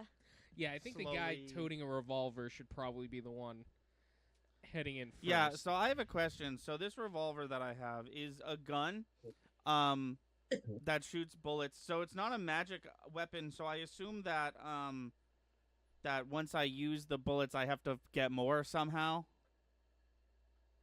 I'll say you can just buy bullets. Okay, but for like any given mission, like if I were to fire off all 6 right now, I'd be out for the, foreseeable session. Yeah. Yeah. Okay. Unless you brought like a backup Nah. ammunition with you. No, it's cooler if I don't bring a backup. I think. Okay. Yeah. So y'all wanting to go in?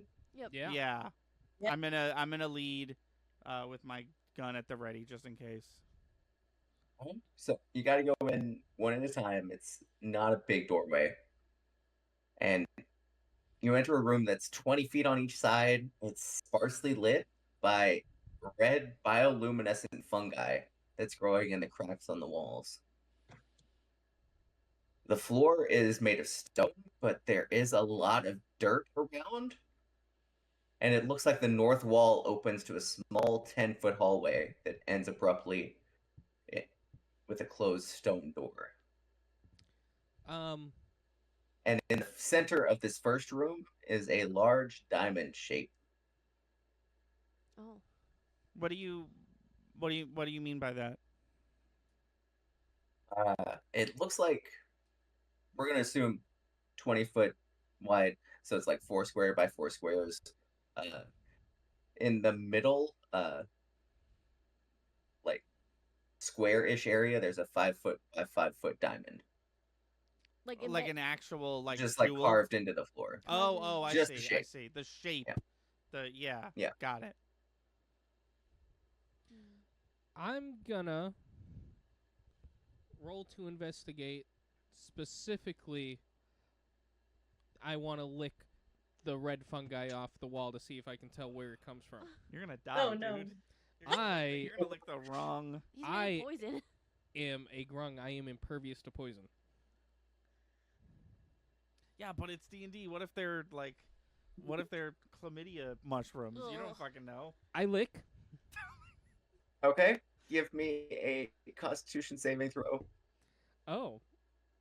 Even though I'm impervious to poison? Yeah. Oh, okay. And an investigation check. That's what I'm telling you, man. They're Hold on, I'm chlamydia gonna do the mushrooms. con first. Oh no, it was a 5. Ooh. Um. All right. You're taking 2 necrotic damage. Oh my god. What kind of damage? Necrotic Ooh, Necrotic? gosh. in your mind. Okay. Take hol- damage in your And- mind, Charles. The fungi grows brighter as you take the damage. Oh. Oh, Oh. Okay. I took 2. Jesus. And you still, make an Yeah, I'm gonna do investigation. I'm gonna do the fucking investigation check. Okay, that Can't was a waste the lick. 19 plus 5.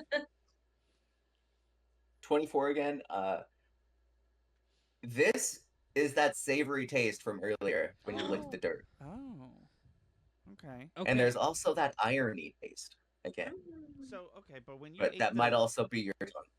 But when you ate the dirt, you didn't. Did you make him make a Constitution saving throw when he licked the dirt? Not when he licked the dirt in the room. I relay that information to everybody Hmm. as I slowly rot inside my mind, I guess. Can I No, he's just a little headache. can I investigate the diamond on the floor? Yeah, give me an investigation check.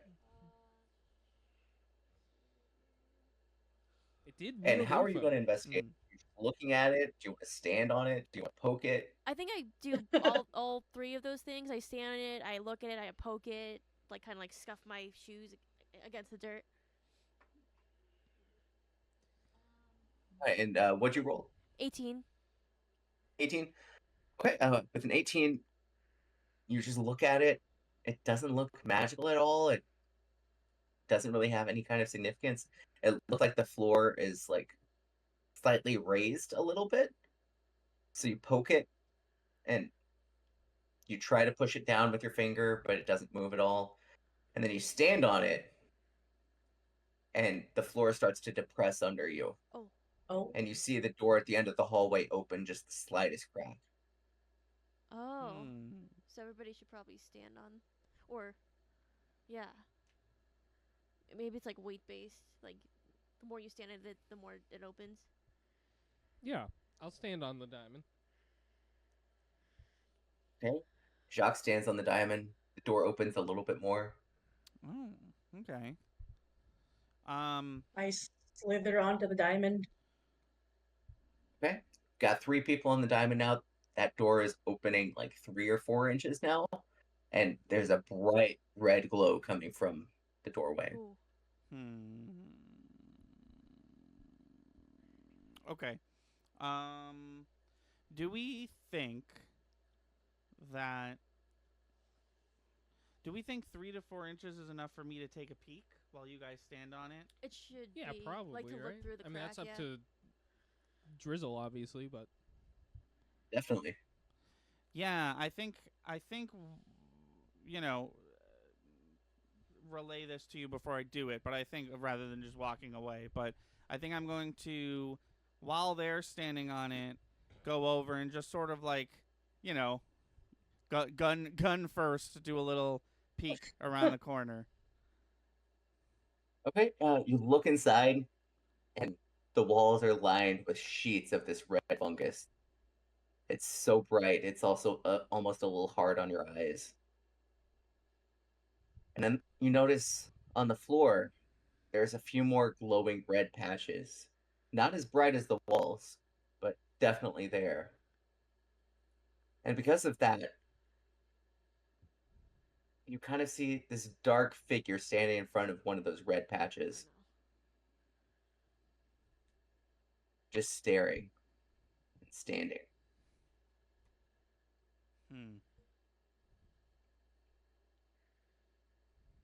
Okay. I think I'm going to move back and join the others on the diamond. However, I'm going to continue to point my gun in the direction of the door. Okay. So as you step on the diamond with everyone, the door opens fully. bright red coming out of there. You see a figure standing probably 40 feet away at this point. Let me do the math real quick. 10, 20, 35 feet away. Just standing there. If anyone wants to give me a perception check. I'll do it. Oh yeah, isn't yours crazy? Yeah. Yeah. Mhm. You should do yours. 21. Ooh, nice. Okay. Yeah, this is the weirdest kind of neon light you've ever seen. It's like the worst nightclub lighting ever. And the figure looks gaunt. Like there's no weight to him almost. And he's wearing the tatters of some kind of jumpsuit, but he's also covered in just an obscene amount of dirt and crud and gunk. Okay. It's the dirt. But he's 35 feet away, back turned to you. What do you guys want to do? Oh man. Hmm.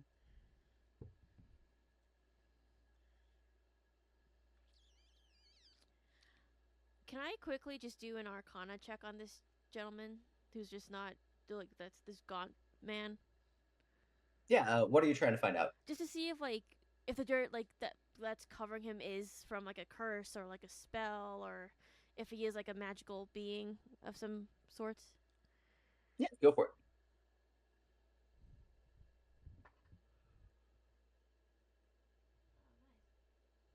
Dirty 20. Okay, there is definitely something unnatural about the way this person is built. You see some glowing from his fingertips that kind of matches the mushrooms. Okay. Glow. Oh, okay. I'm gonna hide. Behind one of the people in the diamond, or are you moving away? You're hide behind me. I'm gonna hide behind Ken. And I think I would like to go full like police officer mode. Assuming he can hear me, I'm going to say, I assume it's this dude. Maybe it's not. Maybe I shouldn't assume it's this dude. I'm gonna say, I'm just gonna say, sir, this is the lady's fist. Please step out of the room with your hands above your head slowly. Please turn around so we can see your face. You hear him start to laugh.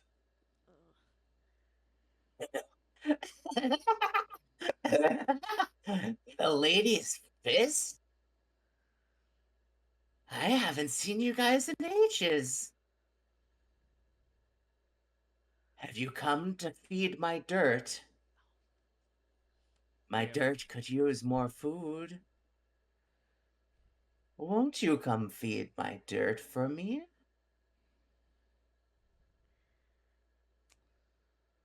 Well, I'm not gonna do that. I might just witch bolt him because I'm so freaked out.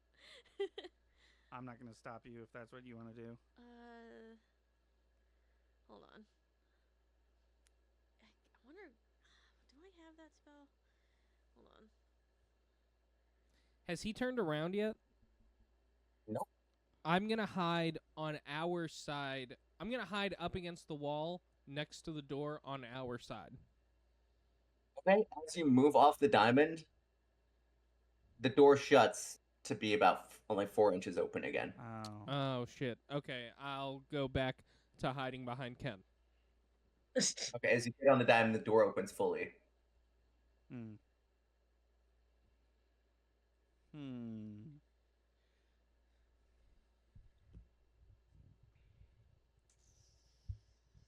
We can't feed his dirt if we can't get in there.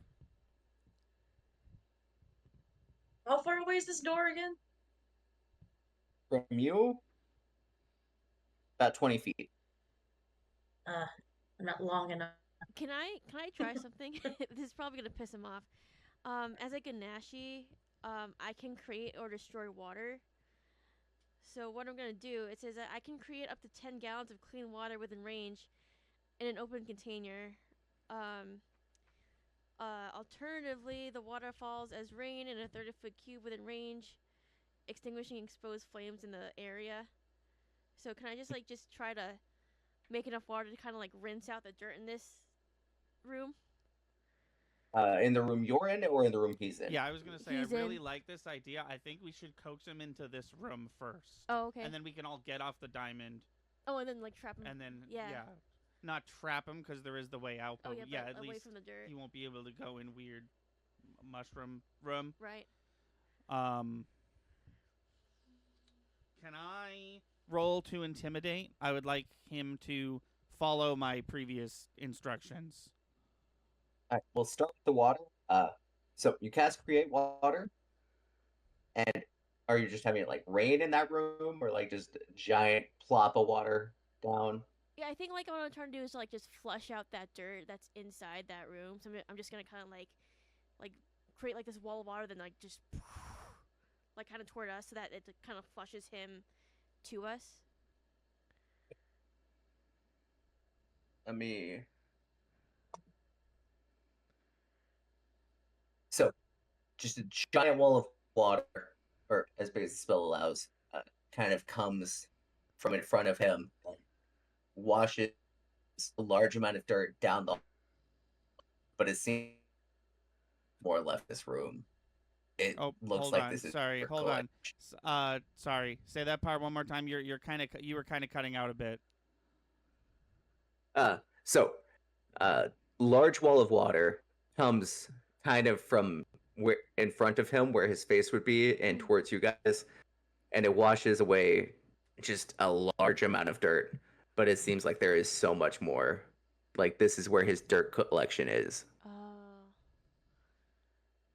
What did it do to him? Is he any less dirty? He looks very muddy. You would definitely call him Mud Touch now. Nice.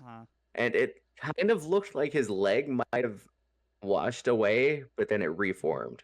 Oh man. Okay. So it's like salmon kite So, esque. all right. Did he move anywhere toward us? He did not move at all. I'm starting to Do we think. want him closer? Well, we need him out of the room because we can't get into the room. I'm starting to think that shooting him with a bullet won't do anything, and he knows that. How about I stretch as far forward as I can with my tail still on the diamond, and I kind of yell at him, like, deceivingly, like, "Hey, I got some food for your dirt." Do you want to do that? Kinda, yeah. Okay, so are you getting off the diamond? Are you just My taking your tail is tail still off a bit? on. My tail is still on the diamond. I'm pushing down with my tail Okay. so that the full weight is still on there. Hmm. So you're just getting how close? Like 5 feet closer? Sure. Okay. Says, if you want to feed my dirt, you'll have to come closer, little one. No. You come closer to us, and we'll feed your dirt in this room. You have a pocket full of dirt. You should pour it out in the room that we're in. Oh yeah. And tell him to come get it. Me? No, No. Chelsea. Oh, right. What is oh, that gonna that's do right. though? Try to entice him How's to that? come. Try to entice him to come Oh. into our room. Okay. Yeah, so you have some of his dirt. that's true. Okay, so I reach into my bag and I pull out the handful of dirt, and I'm slowly letting it like trickle onto the ground. Is this the dirt that you want? You hear some loud sniffing sounds, just like Someone has some of my dirt with them. Oh, I hope you've been taking care of it. Let me come get it from you. Okay. Okay. And he Yeah. turns around, Okay. and you see bright red glowing eyes Mm. staring at you unblinkingly. I don't blink either. So, is this a trade? You give me my dirt, and what do you want in return? He starts walking toward you, slowly. Should I ask him where the bookstore owner's apprentice Mm. is? Mm. Yeah. Yes. Yeah. Yeah. All right. I thought about it. Yes. Where did you keep the? Where did you take the? Or Arnie. where did you take Arnie? Or where's Arnie. Arnie? Oh, do you mean the small half elf boy? He's in the ground back there, feeding my dirt. Oh crap! Damn. Did you happen to bring another one to feed the dirt with? You'll have to come Do you in also here. know about the glory of the dirt? We could discuss it more in here. Oh, I'm hiding. I actually did. I don't say anything. Yeah. Yeah. I know. At this point, I'm in the front. So can I intimidate him to come towards us even more? If you want to roll an intimidation check, go for it. Okay. Do you want to see if you can help? Yeah. Yeah. Great. I always forget about that. I would like to give her the help action. Oh, So okay. that's advantage? Yeah, because that is what I was going to do as well. So does that mean I take the higher of the two rolls? Yeah. Yes.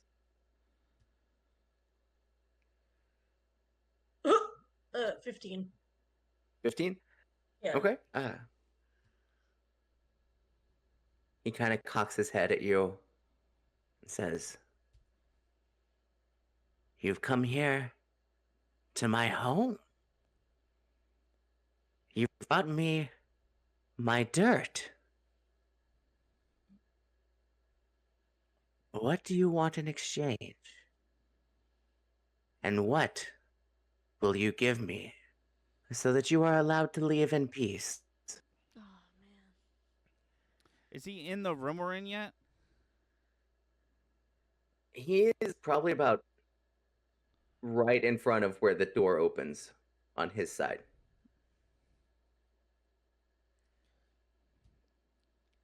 You definitely have his attention. Yeah.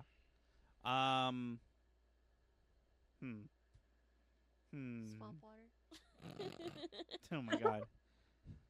Yeah, there's a new recipe of.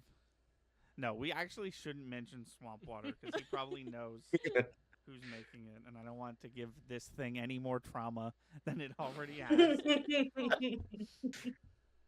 Are you talking about Mud Touch or Bubba? Either, both. Well, if I can avoid any traumatic conflict between old flames, I'm apt to do that. Interestingly enough, I do have a little bag of sand on my person. Oh. I could offer him more dirt. Yeah. Go for it. He probably knows it's not his dirt, though. But he could become his dirt. Yeah, it could be. True. The thing though is I don't have a very good persuasion. Let me see what my persuasion looks like.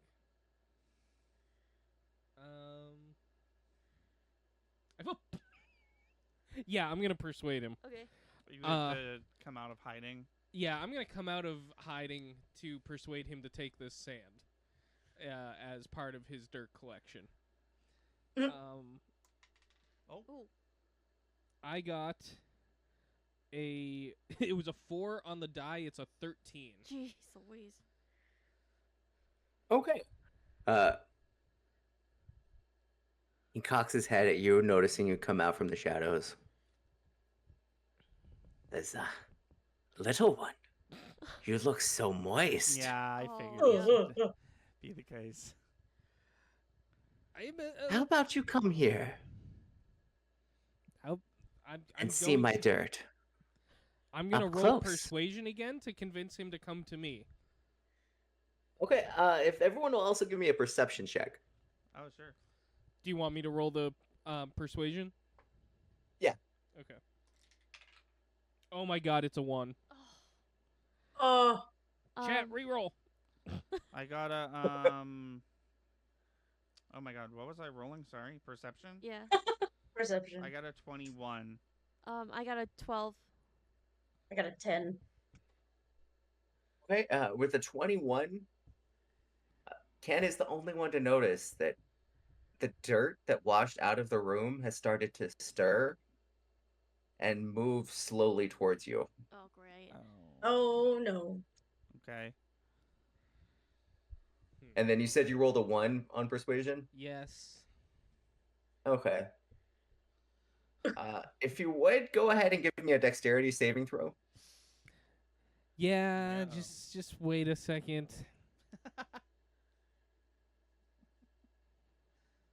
Why would they put him on that screen? That's a dirty 20. Nice. 30, 20. Nice. All right, so you don't notice it at first until suddenly there's just a large amount of dirt churning on the floor around you. And it tries to coalesce and harden and form, just encasing you. But you jump out of the way just in time, and it just barely nicks your foot. Could I actually try to? How high up are the ceilings? Probably about 15 feet. Can I try and jump clean to the ceiling and grab the ceiling? Let's see. Give me an athletics check. Okay. No, probably not. That's a 4. Mm. I'm sorry, a 3. Right. So you jump up out of the way. You're just a little frightened from the dirt that was just trying to trap you. And if everyone would go ahead and roll initiative for me. No. Yeah. Oh.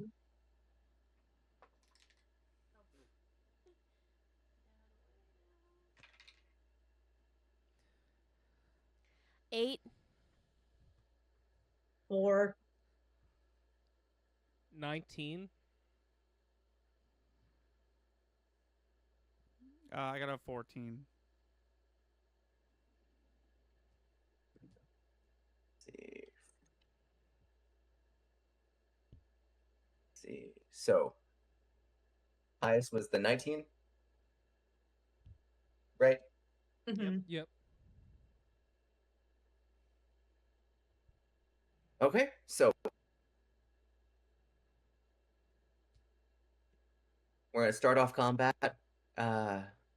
The dirt man is not leaving his room, but the dirt certainly is. It seems to churn forth behind him and make its way toward you. And Jacques is up.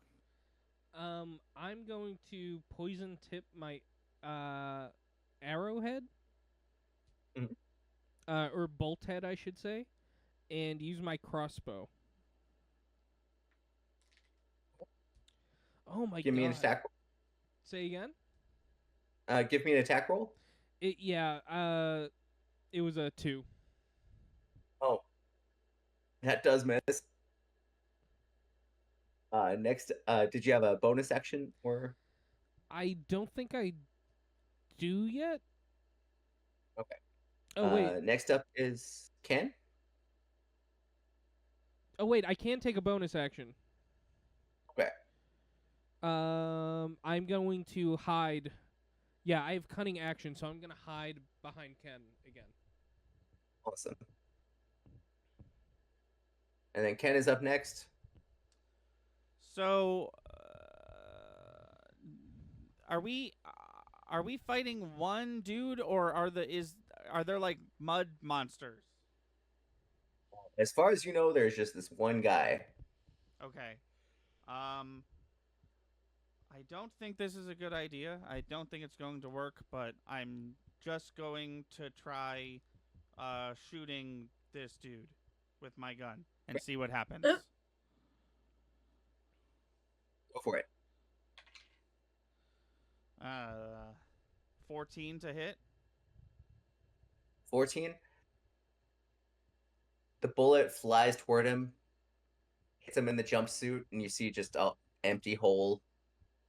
Doesn't look like it hit anything solid.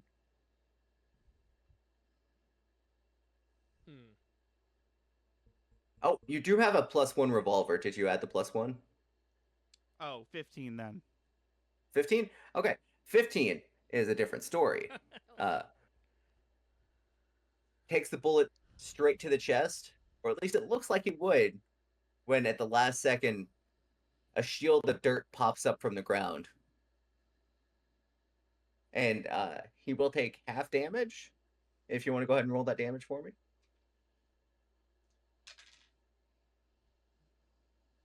11. 11, so half of So that half to we'll round 5. up and say 6. Oh, or 6. All right, and then it is Mud Touch's turn.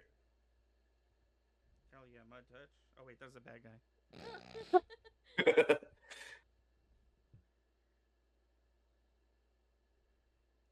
He just stands there and starts backing away slowly back into his room.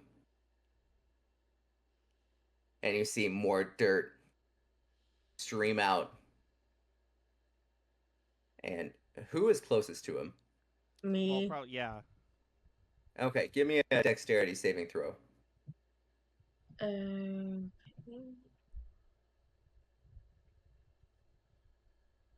Dirty 20. Dirty 20?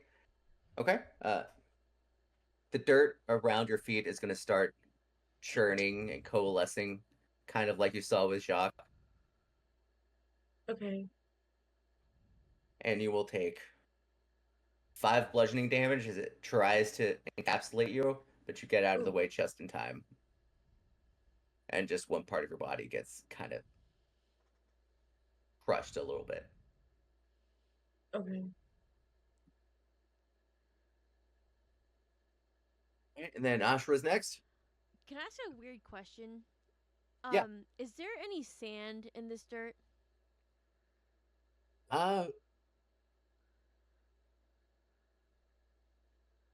This seems like very moist dirt, Okay. if that answers your question. 'Cause More like soil, okay. something you'd find in a forest. Do you think you can control the liquid in the dirt? Because I was thinking like either I could use fire or ice to, because if there was sand in the dirt, I could use fire to turn it into glass so we couldn't manipulate Oh. it. If it's moist though, I do have frostbite, so maybe I could freeze the dirt so much that he can't manipulate it. But I'd have to, let me just see right here. Is the room still wet, like where he is, because of my create water spell? Oh yeah, definitely. Oh, okay. This is a pretty good idea. I like where this is going. Yeah. Are we looking to Sub-Zero this bitch? Yes. Hell yeah, I love it. Hold on. I'm just trying to see. Because the issue with this is I have frostbite, but I have to be able to. Oh wait, no. See within range. Oh, actually no. So hold on. Let me just read this off.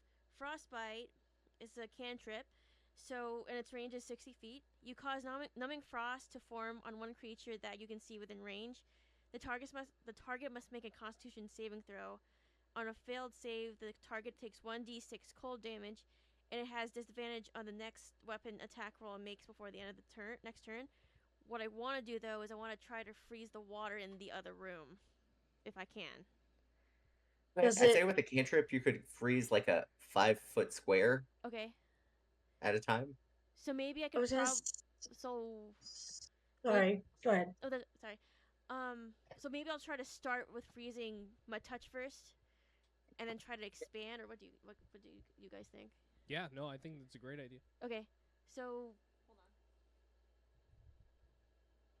So, are you wanting to start with casting it on Mud Touch? Yes. So you gotta make a Constitution saving throw. All right, since he is wet, I will say it's a disadvantage. And what is your saving throw DC? Saving throw.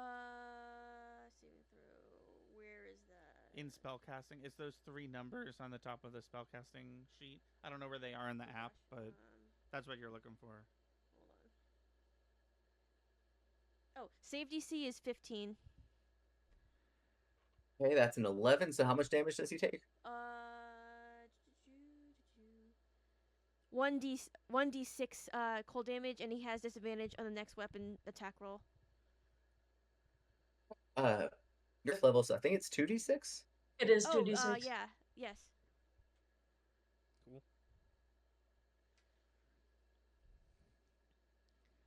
So you gotta roll that. Oh my god. No, you're good. You're good. You're good.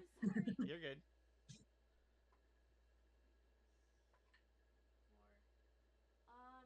And then I do have my, so I rolled like altogether 7, but I also do have my let me just see right here.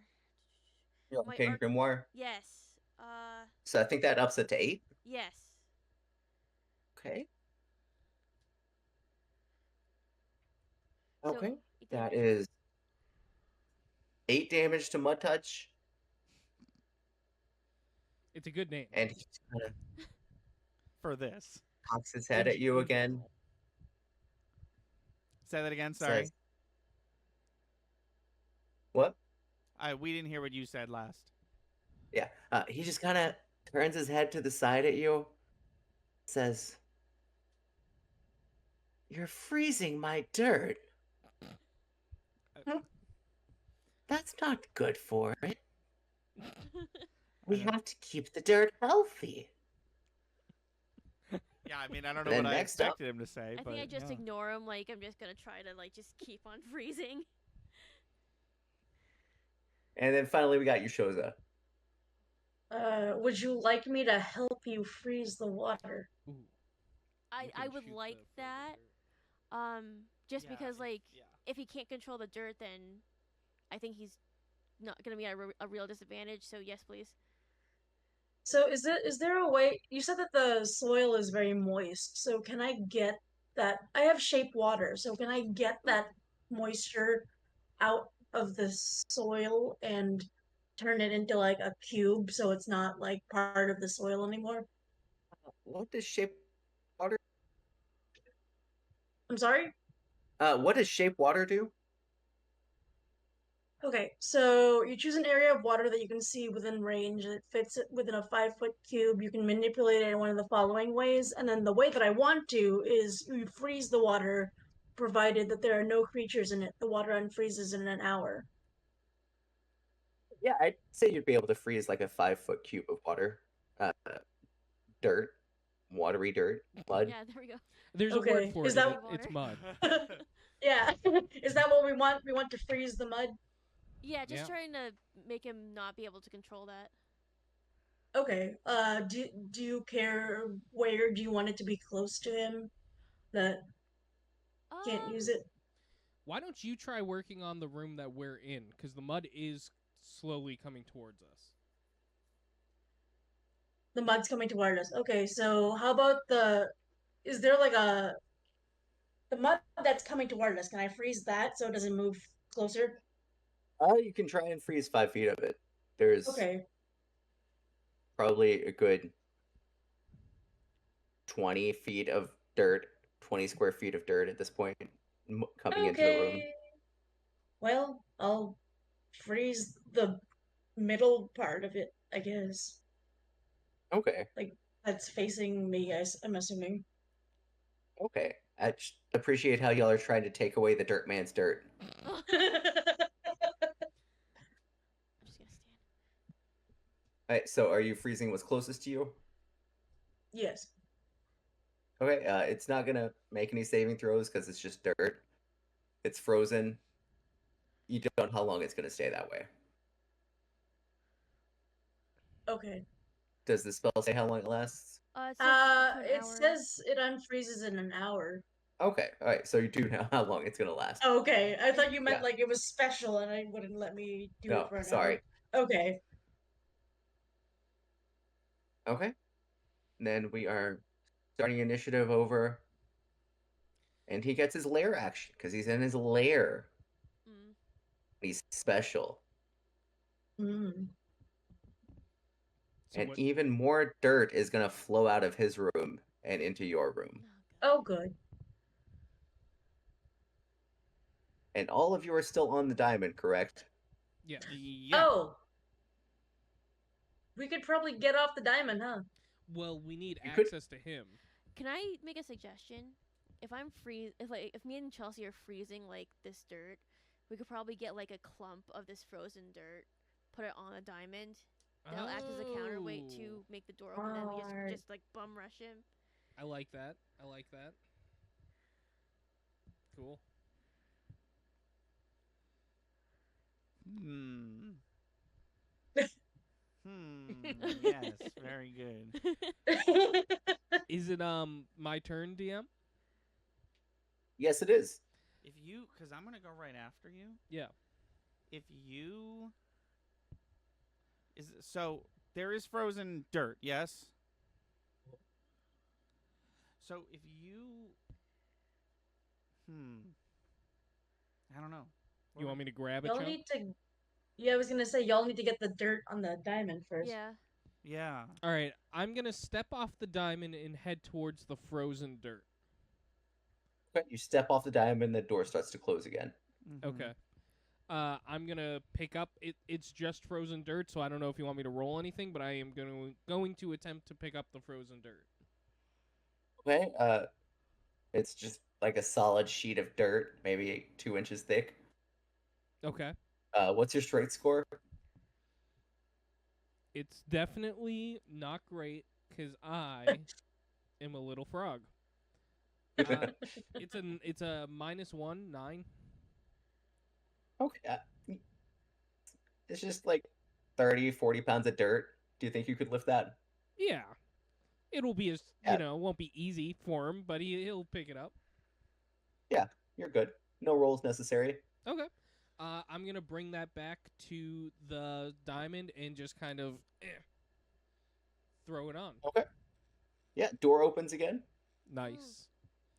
I'm gonna take my bonus action, not my bonus action, my cunning action, to shoot my poison darted bolt with my crossbow. Or actually, I don't think I've taken an action, so that would just be my action, I guess. Moving the dirt would be an action. Okay. So this would be my cunning action? Yeah. Okay. Is it a normal crossbow or a hand crossbow? It's great question. It's like only offhand crossbows could be fired with a bonus action. I'm checking right now. God only knows. Oh, here it is. It's a hand crossbow. Yeah, if it's like your offhand crossbow, you can fire that as bonus action. Cool. I think I'm. Oh no. It's yeah, it's a 14. Yeah, that just misses. Yeah. Okay. Fair enough. All right, next up is Ken. So, Chris, are you back on the? No, I'm like one square off of the diamond, enough to have thrown the dirt on the diamond, but Yeah. not on the diamond itself. Um.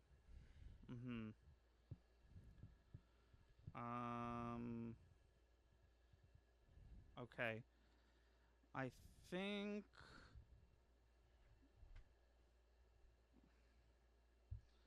So, am I being actively attacked by mud? No. No. Okay. Not yet that you know of. Yeah. I'm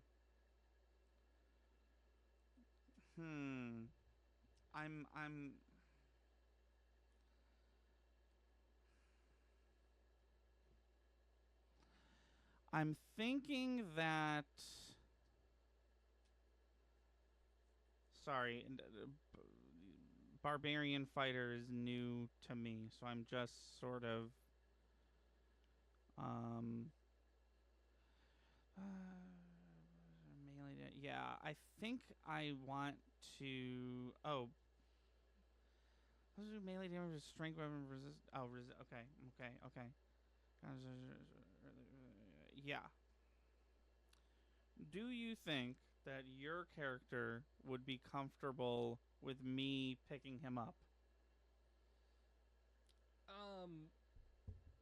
Why don't you ask permission first? Um, great point. Yes. Yes. Always need consent. I'm going to yes, exactly. Enthusiastic consent. I'm going to use use a free action to talk to Jacques and ask him if because I don't really have time to explain what I want to do. I think so. I think I'm just going to ask like, would you be okay if I lifted you? And he's going shocked that you would ask him this. He's going to say something to the effect of, "This is very unusual. This is a very unusual request that I would not normally grant, but you can. You, I know, have worked at." He's going to give you a very long answer. If you want to speed him up, you probably interrupt him. But he's going to say, "You can have worked here for so long that I could only imagine you wouldn't." Cool, thanks, bud. So I'm just gonna pick him up. I'm gonna like switch places with him so he's on the button. And then I'm going to just let me make sure I'm doing everything correctly. Oh yeah. Cool. I'm going to run up to him. And I'm going to sorry, give me a sec. I'm new to this class and this app.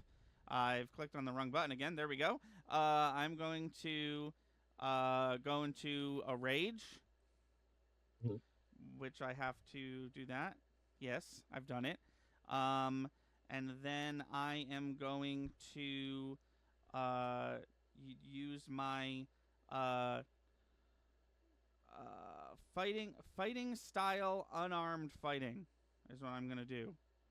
So it says that it's 1d6, but it says it's 1d8 if you aren't wielding any weapons or shield, which I guess I am because I'm holding a gun. So I will just do the 1d6 version. So basically, I'm gonna punch this dude. Go for it. Ooh. Oh, was that the one we don't want? No. Okay. But it will not it will miss. It was a 9 to hit. Yeah, that does miss. So he is like a good 10 feet into the other room. Did you run all the way up there to him? Yeah. Okay. You said he Alright, was so you about do you miss? said he was about 35 feet away, and then you said he moved a little bit closer, and my speed is 30, so I figured I could just walk right up to him and punch him, but I did in fact miss. Yeah. You ran up there, threw a fist. Just something. This room is so dirty. It's kind of like swirling with dirt. It's a little hard to see once you get inside. Is there anything else for your turn?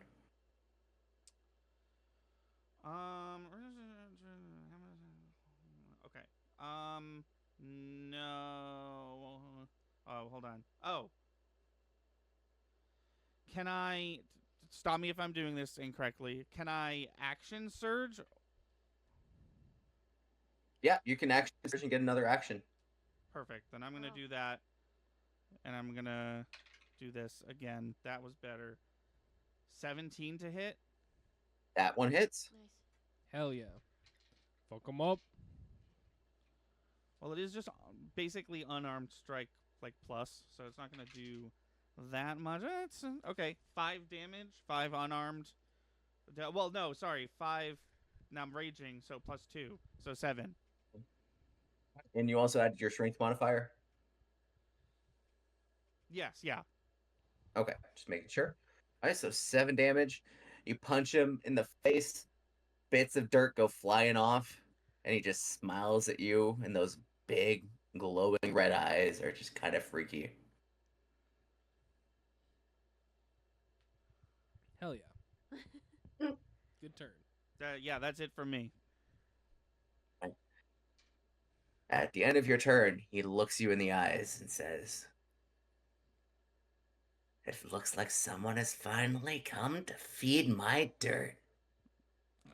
And then he just crumbles to dirt in front of you Oh god. Oh, Oh. no. and reappears in front of you guys on the diamond. Ah, crap. Is he under my tail? Because I'm He still is- stretched out. He is probably right in front of you. Okay. Not quite on the diamond, just got to the closest person he could. Okay. And then he says, "You know, it's not just the dirt that's hungry." And he's going to reach out towards you with his glowing red claws. Ooh. And what's your armor class? 12. Okay, so that's a 23. Oh. Jesus. Damn. God. And you're going to take 8 piercing damage from his fingernails. Jesus. Okay. And another 10 necrotic damage my as you God. feel the life essence being sucked out of you and into him. Okay. And then you see his body start to glow red, kind of like the fungus earlier when Jacques licked it.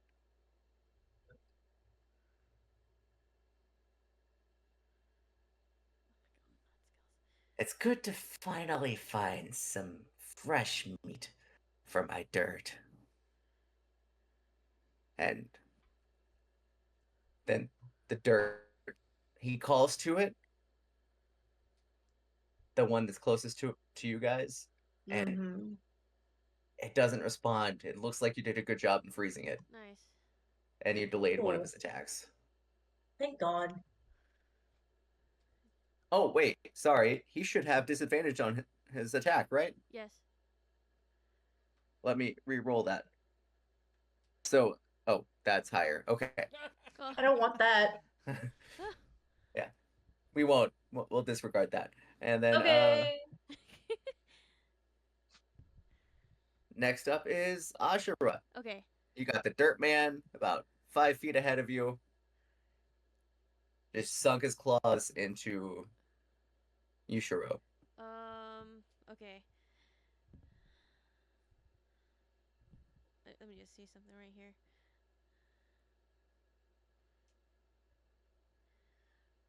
Because what I'm thinking is, I have enough strength to like move enough dirt to make it so that the room stays open. But if he's this close to me, then I do want to take opportunity. Let me just see right here. You said he's 5 feet away from me. Probably about 10 feet right 10 now. feet. Gotcha. All right. So what I'm gonna do, I'm gonna use Firebolt, which is a cantrip. So I hurl a mote of fire at the creature or object within range. I make a ranged spell attack against the creature. On a hit, the target takes 1d10, or in this case, 2d10 fire damage. So how do I do that again? Making a ranged spell attack. Give me a spell attack roll. Yeah, so it's those 3. Remember the 3? Yeah. Yeah. Okay. Where are you? Probably in spells. I checked myself, but I don't have spells. So I use the spell attack number to Yeah. add to whatever. So roll a roll the d20 and then yeah, exactly. You got it.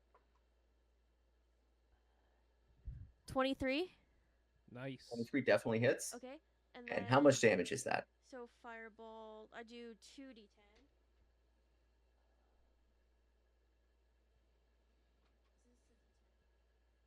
Yep. +1, I think, from your arcane grimoire. Right.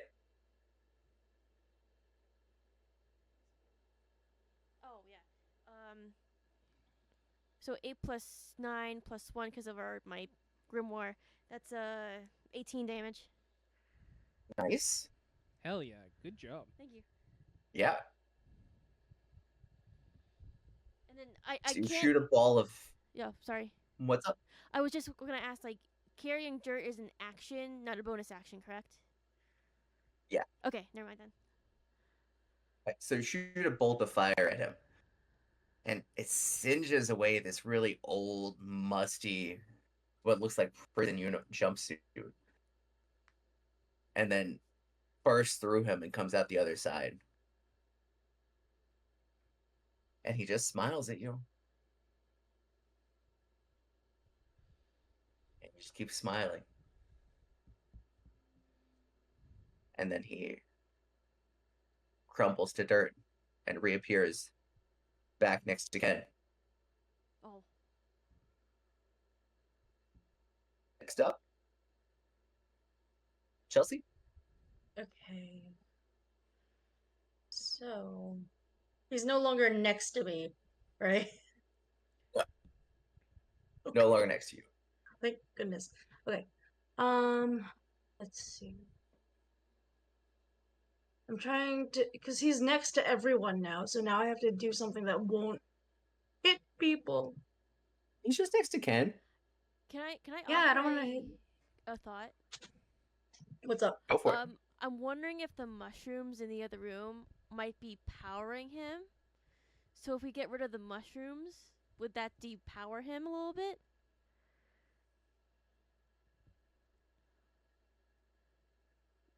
Just It's worth trying. He's not gonna tell no, us. no, It's I know. worth trying. I was thinking like maybe like we set fire to the mushrooms or something, or because That sounds like a you job. I Right. think it's a good Do you idea. want me to try? because you're a sorcerer, Chelsea. I'm a sorcerer. Yeah, I have both firebolt and create bonfire. Oh, then go for it. Right. Do you want me to go into that other room and set a bonfire to these mushrooms? Because the thing is, like, I mean, that sounds like a good idea, but I'm just wondering if we have enough weight on the diamonds that you can step off. You know what I mean? Oh. Is there a way for me to use an action and do a spell at the same, like, on the same turn, or no? It depends on the spell.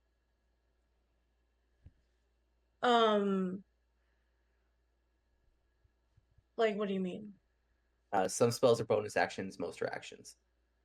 Oh, shoot. Okay. I mean, you could just use this turn to put a portion of dirt on the diamond, and then that'll be the plan for next turn. Right. Or, I mean, firebolt, it's a ranged thing. It won't be as big as the bonfire, but Oh, you You- could also from where you're standing set fire to the mushrooms. Yeah. Okay. mm-hmm. Yeah. Should I try that? Yeah. Okay. If you want. Okay, so from where I'm at, I'll use firebolt and Okay. Try Are you and- targeting mud touch or the fungus? the fungus. Okay. Just go ahead and give me an attack roll. Is that the D10s? D20 spell attack. It'll probably say something like +7. Oh, it says yeah. Okay, like to hit. Yeah. 12. 12. You're just hitting a wall, so you're good. Okay. Go ahead and roll the 2d10. I'd love to know what the mushroom's AC is. Let's see her rolling in the app. Oh, that's cool. I got a 4. 4 damage. Yeah. The mushrooms in that spot kind of wither away and blacken. And you see the whole room dims noticeably. Ooh. Okay. Well, it's because they were making light. Shut up. Yeah. Oh, sorry. Oh. And if you're looking at Mud Touch still, he is no longer smiling. Oh. Oh. out. Oh shit. Okay. We are back up to top of the initiative. It gets another lair action. And I'm going to need Ken to make a dexterity saving throw.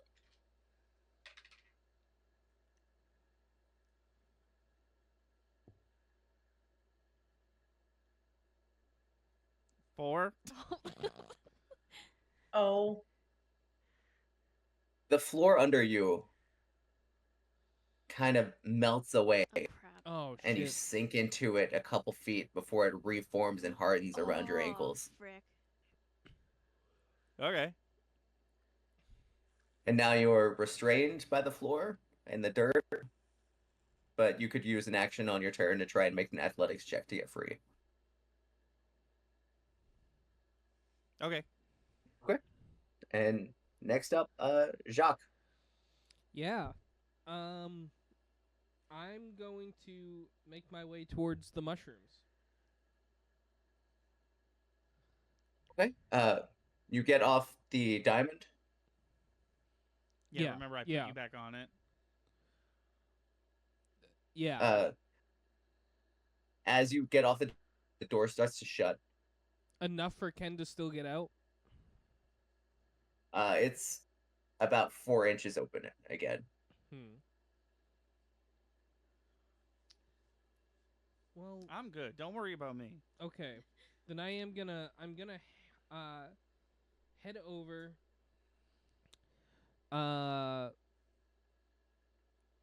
to the mushrooms.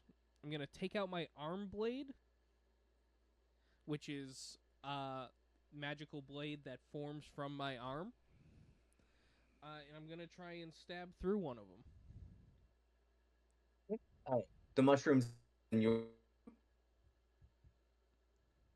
Oh, say that again. the mushrooms in your room, or are you going to try and reach through those 4 inches and knock off some in the other room? The mushrooms in our room. Yeah. Give me a check roll. That's You have advantage. It's a wall full of rooms. okay. Then a 22. Oh, nice. Definitely hit. Now you can roll sneak attack if you want. Mushrooms were not expecting you. Oh, cool. So I will do that. I forget what sneak attack does. It's several extra d6 of damage. Oh shit! Don't mind if I do. So that's 6 damage to the mushroom. Okay. And then let's see, sneak attack. You're a 5th level rogue. Yep. Yeah. Pull that up real So quick. it's I got it right here. It's 3d6. Oh, Oh. fuck. Okay, so that's 3d6 more damage. Well, I think you already rolled one. Yep. 15 total damage. Jeez. Nice. I was like, how did So- you get 15 on 2 d6s? You 48 cut damage. into the mushrooms, and it's kind of like a part of the system in this room dies, and a large chunk of it is no longer luminescent. Okay. Oh. Okay. How's my vision looking? Things are getting kind of dark in here. Yeah. Good point. Let me see my senses.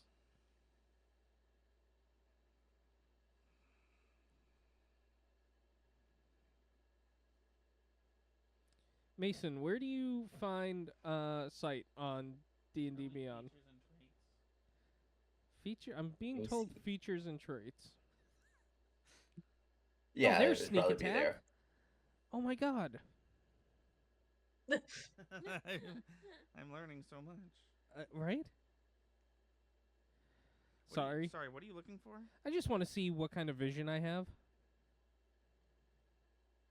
I don't know. Have normal vision, it looks like. Okay. Yeah, unless it says dark vision. I think you just have Right. normal vision. Okay. Fair enough. Then fuck me. All right, that's my turn. Then we got Ken. You are currently stuck in the floor, And this guy's kind of standing over me. and the door closed behind you. Yeah. Can I use my investigative deductive reasoning to do a perception check to see if how much damn health he has left? Sure. Give me just a general perception check. Well, you can look around, see what's going on here.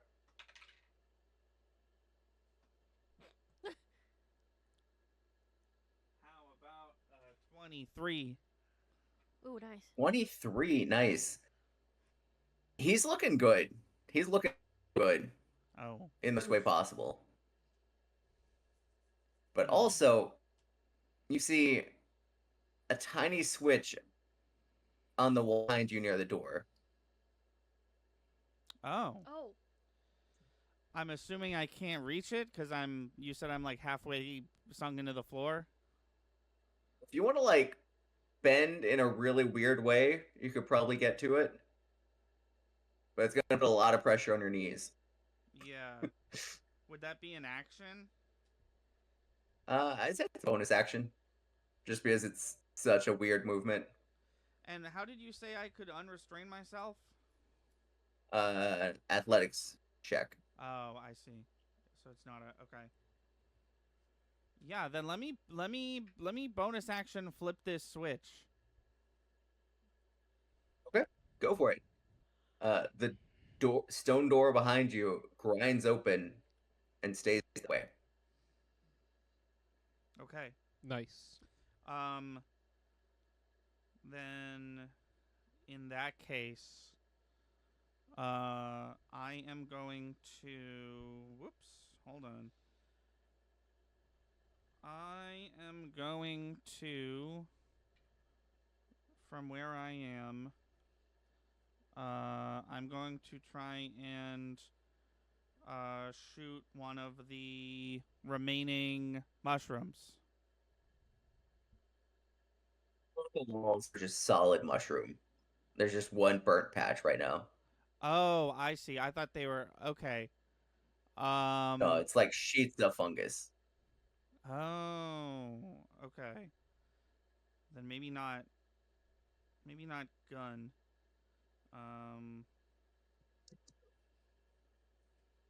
Do you have like a I was gonna say a sword to like hack away the mushrooms, but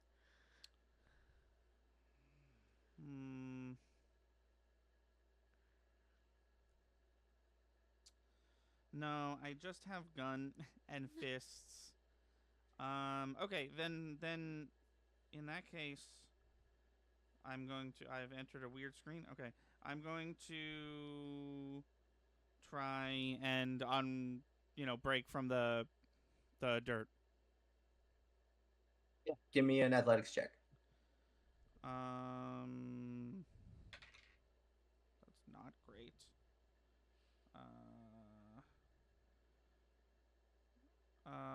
7. Okay. With the 7, you can get one foot out, but the other foot's still restrained. Okay. And was that my action? Your action. You said not? That is your action. That was yeah. my action. Okay, then I'm done. Yeah. Okay, so you got one foot free, you got the door open, and it's going to stay that way. Next up is the turn. He's going to look at you like,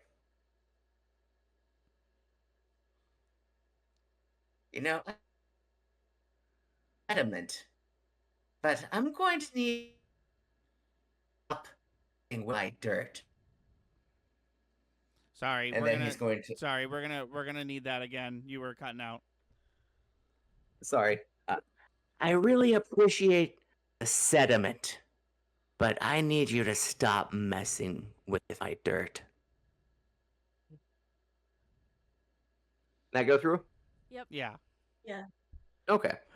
And then he is going to stab his claws into you. Okay. What's your armor class? 14. 14?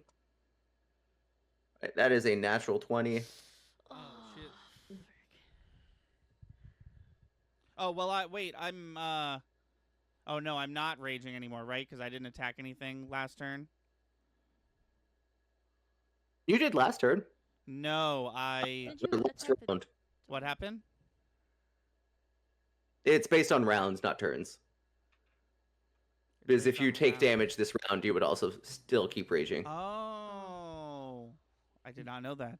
Okay, then yeah, then I'm raging. Then I think that means something, probably, right? Yeah, you take half damage from bludgeoning, piercing, and slashing. But also, mm, hold on. Yes, so I take half damage from that stuff you said, but also I'm still technically restrained, right? Mm. So your attack rolls have advantage against me. I guess you got a 20. So, Yeah. but you know. Can't get much better. Yeah, that would be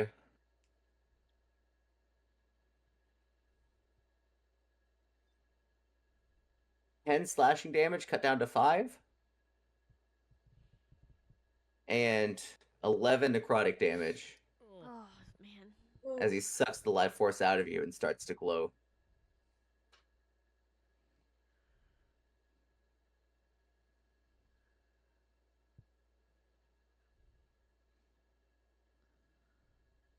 Then he's going to just look at you and says, "You're not the one hurting my dirt, though, are you?"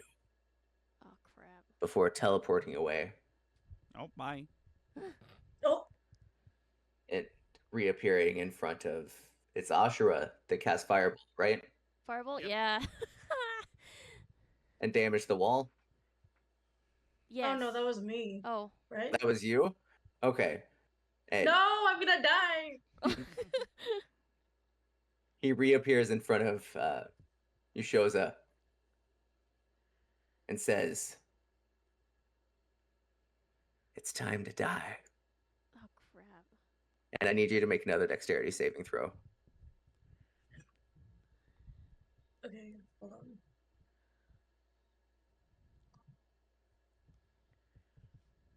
Oh. 30, 20. Yes. Nice. 30, 20. Yes. Nice. I found out that I can watch you roll on this app. Yeah. All right, so you're going to take 3 bludgeoning damage as the dirt tries Ooh. to encase you again. Everyone has Listen. succeeded on their saving throw against this man. Jason, please, please be that.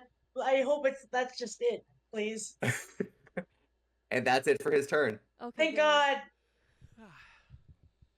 Ah, All right, next up is Ashura. Okay.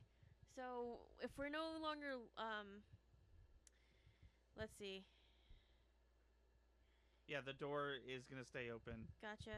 So I'm trying to think, cause at this point we might just be pissing him off. So I don't know if like we like let me just see right here. If I'm better off like keeping destroying the fungus on the walls, or if I should attack him directly. I mean, I'm gonna keep attacking the fungus. Okay. It seems like I don't know. I think that we should attack the mushrooms. Okay. Agreed. So He's like in perfect health, isn't he? He said he was good. he does have damage on him, because I know that me and Anthony were able to do damage to him. But I think every time he is doing that red suck thing, he's healing. He's healing. Okay. Right. So if we take that away, then that'll definitely help out. Okay.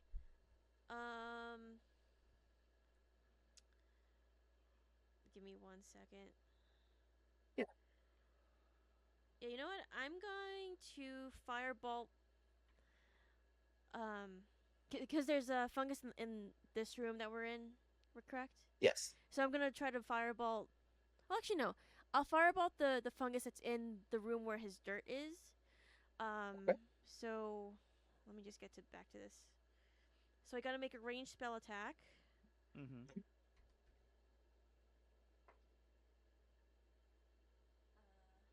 14. That hits. Okay. And then So 2d10 plus 1.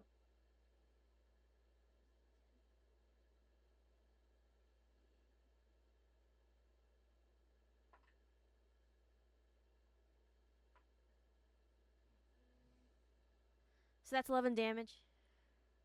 Okay. Another giant scorch mark on the wall where there used to be fungus.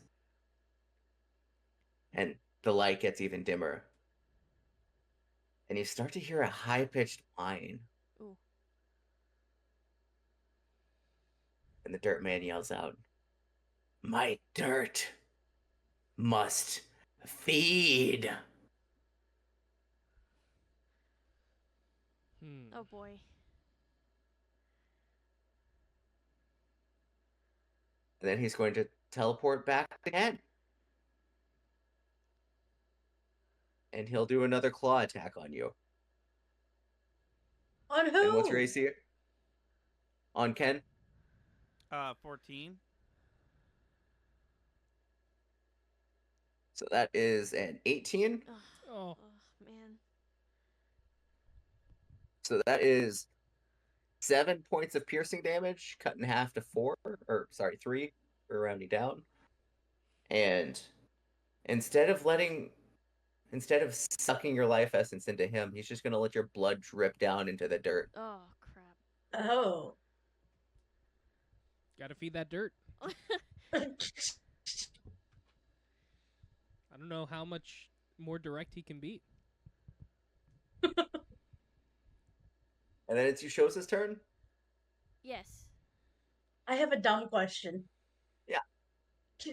Does honey have any healing properties? Please say yes. I'm sorry, it's not. Ah, How many hit points do you have? Mason, I'm gonna die.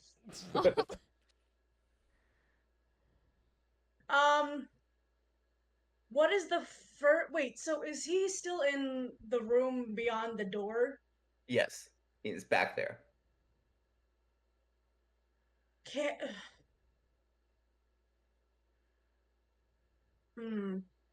I just want to get the furthest away from him that I can. At this point, I'm just trying to survive. Okay, so you're gonna run out of the room that you're in and back out onto the streets?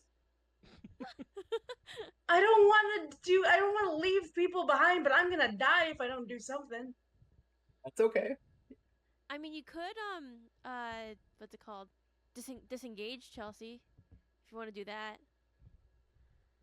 What does that mean? I mean, like, and what does that do? I think it just You literally just declare you disengage.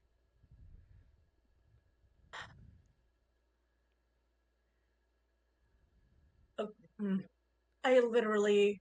You want to know how many hit points I have? I have 1. Oh. Wow. God. Yeah. I mean, you won't die. You'll have saving throws. Okay. Maybe. Also, too, if you want to keep fighting Chelsea, Witch Bolt does have like a really if you have like Firebolt, it does have a wide range, so you could probably like just back up and then throw. That's true. Okay. Firebolt's range is 120 feet, which is more than all of these rooms combined. Right.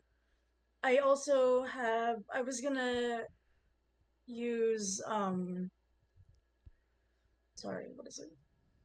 Melf's Minute Meteors. Yeah. That way I have something protecting me. Okay. Awesome. And also, I can throw them and it'll catch things on fire still. Okay. Are you going to fire off any of those meteors this turn? Let's see. It says, as a bonus action on each of your turns thereafter, you can expend 1 or 2 of the meteors. So I don't think I can. You can. It's Oh, I an action can? to cast, and then as a bonus action, you can throw. So these things are floating around you like Mario Kart shells. Yeah, You have a I triple have 6 shell. of them. Nice. Love it. That's awesome. Yeah. Can I? Is there? Wait, can I? Do I have to use an action to move? Like No. the farthest? Okay. So I'll move far away. I'll cast Melf's Meteors, and then I'll throw one of them at the mush. Are we still aiming for the mushrooms, guys? That's what I'm gonna be doing. Yeah, it looks like it's doing something to the dirt man because he's getting more desperate. So Okay. I'll do one at a mushroom. Okay. How much damage does it do, and what kind? So it says, hold on. Each creature within 5 feet of the point where the meteor explodes must make a dexterity saving throw. It's A gonna fail that. It creature can't move. takes 2d6 fire damage on a failed save. Okay, go ahead and roll the fire damage. 8. Okay. Mushrooms take 8 fire damage. There's another scorch mark. The light dims noticeably. And then we are back to the top of initiative. I think it's you, Chris. Cool. Yeah. And Mud Touch says, "The dirt must be fed." No, we get it, homie. Yeah. No, we figured it out. And Ken, in your foot that's stuck in the ground, you feel the dirt swirl around it Oh man. and then pierce into your leg. Ooh. And you're going to take, let's see, how much is that? 72 damage. Stop. 3 necrotic damage. How much? Sorry. And then you take 3 necrotic damage, Oh my God. and then the dirt on the walls glows brighter again. Ugh. I thought you said 35 Sorry. damage. Almost had a heart attack.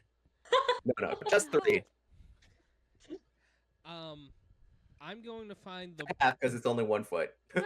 I'm gonna find the brightest spot in either room and attack that with my arm blade.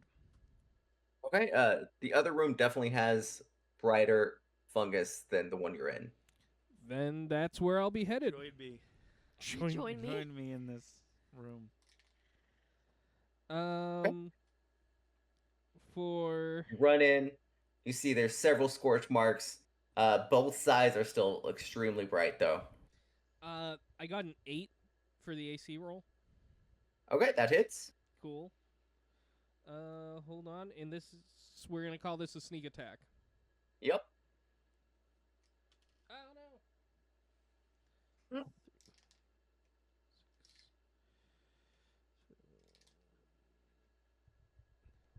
12 damage. Okay, that's 12 damage. You lop off another chunk of fungus from the walls. Chunk of funga.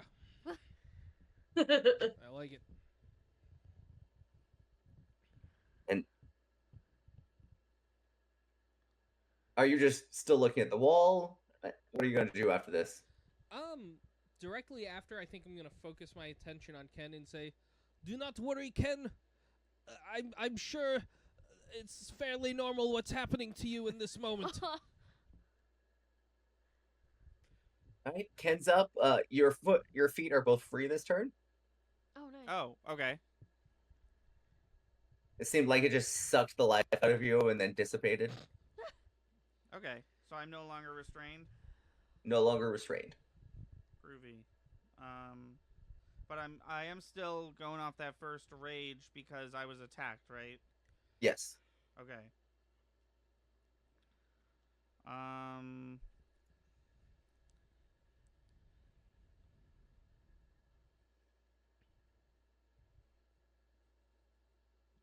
Okay. I think I'm going to.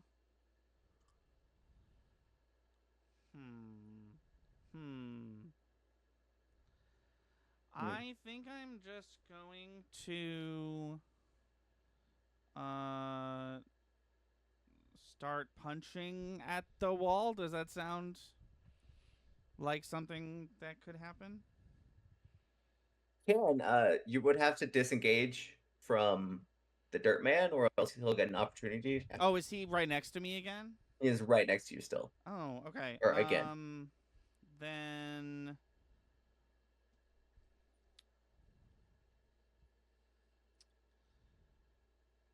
I just don't know how effective attacking him is going to be. But are we I'd say if he's right in front of you, at least defend yourself. Right. okay? Then I'm going to use the unarmed fighting for that's 23 to hit. Wow. That definitely hits.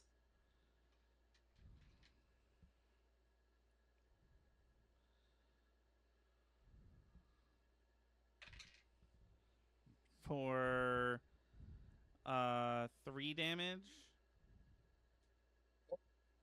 Did that include the +2 from the rage? Yeah. No. 5 damage. 5 damage? Okay. And then I'm going to bonus action second wind.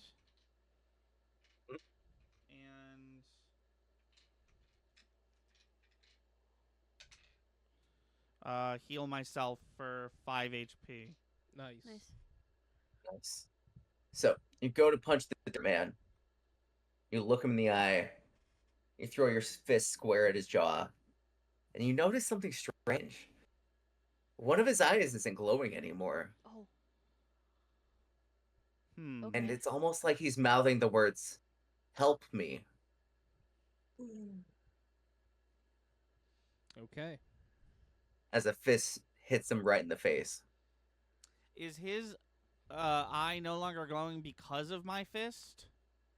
It would happen before the punch. So, okay. You should probably keep punching him just to be So- safe, Yeah. though. The mushrooms are controlling him. Maybe. Yeah. Fuck up the shrooms. Yep. Let's keep it going. You people have messed with my dirt. Too much. Please. I don't know what's going on. Oh. Too much. I can't let you get away with. Please. And you can't get away with this. Oh. And then, Anthony, I need you to make another dexterity saving throw.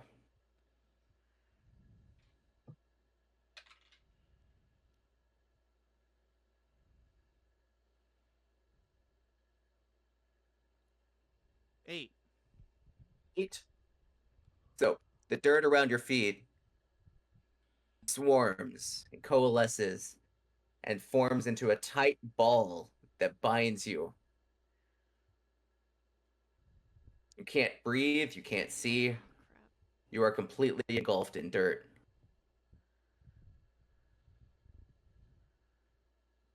You can't even hear anything from the outside. Jeez. All right, and then we're on to Ashura. Oh, okay. This seems fairly, still fairly normal, Ken. This happened to me last week. This happened to me last week. Huh.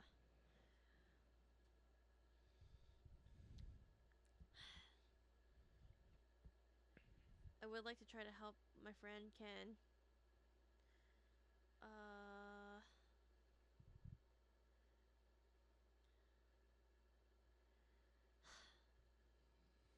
So he's already cast the spell binding Ken, right? Well, no, it's not a spell, if that helps. Oh, okay. So I can't counterspell. Oh. Thank you Oh, so thank much. you so much for the follow. We Hey. really appreciate it. Okay, I'm just gonna keep doing this.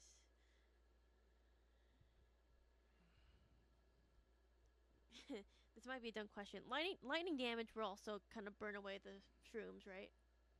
Yeah. Yeah. Okay. Yeah.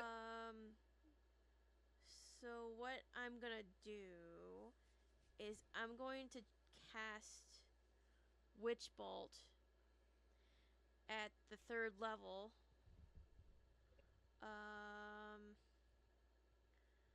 So, beam of crackling blue energy lances out toward a creature within range, forming a sustained arc of lightning between you and the target. Make a ranged spell attack against that creature. On a hit, the target takes 1d12 lightning damage, and on each of your turns for the duration, you can use your action to deal 1d12 lightning damage to the target automatically.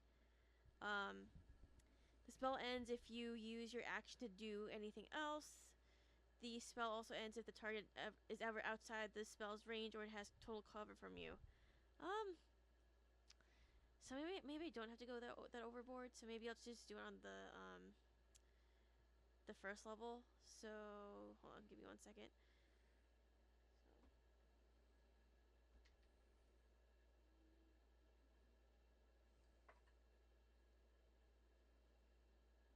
That's a dirty 20 for the mushrooms.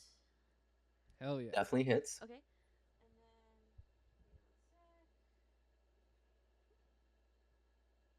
so it's 1d12.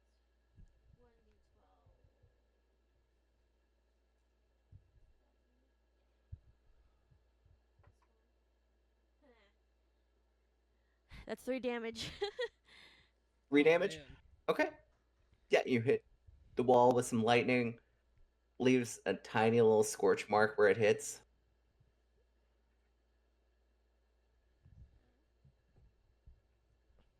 And I think that's my turn. Okay. At the end of your turn, the dirt man, you hear him loudly say, I hope you're enjoying your dirt, Coffin. Oh boy. Damn. And then he's going to put his hand up and squeeze. Ugh. And someone named Ken is taking 12 bludgeoning damage. Half to 6. Do not worry, Ken. Something will. Your situation will change one way or another. This very articulate little frog dude. And Also, next up, you're not we hearing have any of it. No. who shows up. Mm. Okay. Still far away as possible. Oh yeah. Back in the alleyway.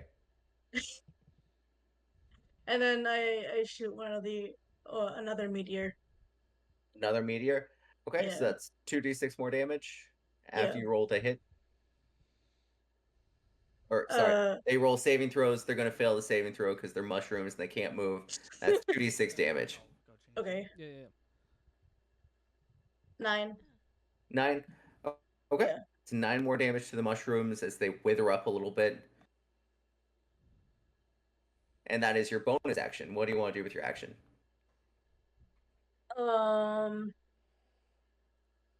So Ken's like in the ground, right?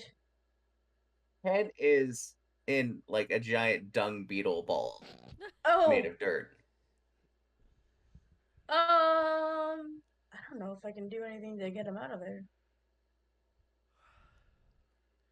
I can't do anything physically to get him out of there, can I? Not that you know of. You could try digging, but you don't have a shovel. What do I have? All I got is daggers. Just got a bunch of daggers. Okay. That's not gonna help. If you don't want to move, try chucking a dagger at the mushrooms.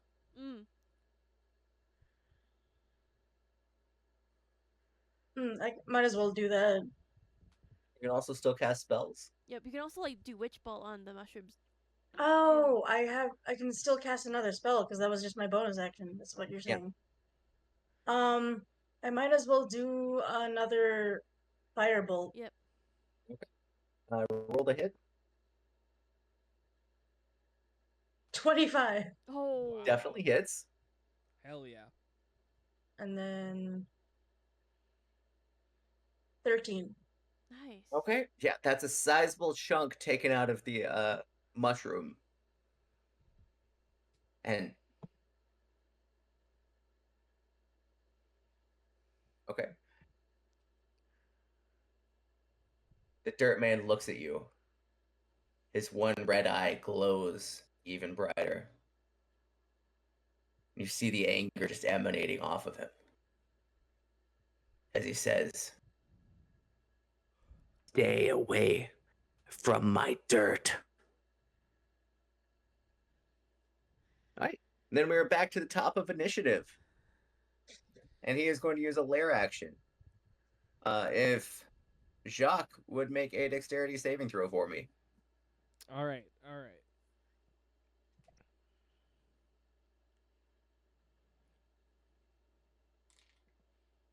Oh, Oh, no. no. Oh, crap. Uh-oh. What was it? That was a 1. Okay, so your feet are also going to sink into the floor as you become restrained there. Jacques, I'm going to be real with you, Jacques. You mean I'm Jacques? Jacques. Ken. Oh my god. He did take necrotic damage earlier. Ken, I'm going to be very honest. This is highly unusual what's happening. And I don't enjoy it. He can't hear you. I know. I know. Okay. And it's Jacques' turn.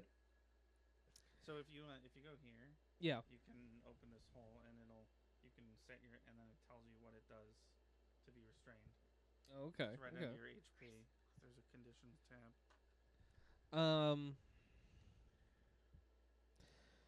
So I'm gonna try to get out. Okay, that's an athletics check. Say again. Athletics. That's an athletics check. Okay. Everybody knows how good I am with those. That's a nat 20 though. Oh, Ooh, hey. nice. Hey. Yeah. Your feet are free. Nice. Are there any shrooms in my immediate area? I mean, you were right next to a wall before, I believe. Would you? You're in the room with me. Yeah. Yep. Would you say my action was used to get out? Yes. Okay, I'm gonna use my cunning action to use my crossbow on the mushrooms, the fungi.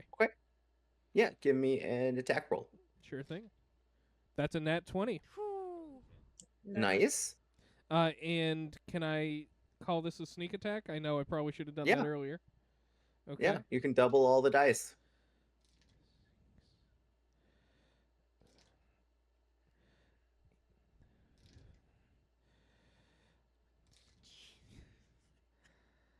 Uh, 17 times 2. 34. 34 damage. My god. 34 points of damage to the mushrooms on the wall. Yes. Jesus. So you fire your crossbow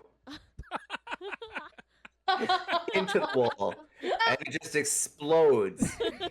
And chunks fly, hitting mushrooms on other parts of the wall, dimming them incredibly. He's gonna look at his crossbow. This day keeps getting stranger, Ken. I'm gonna be honest with you. I think Jacques thinks that your relationship for the first time in I believe he's been there for a couple of years now. I think he really thinks a connection's bonding today. Why? Because I drank the swamp water? No, because he's been talking. He's been helping you through this hard time. Okay. That's the reveal that I'm right next to you.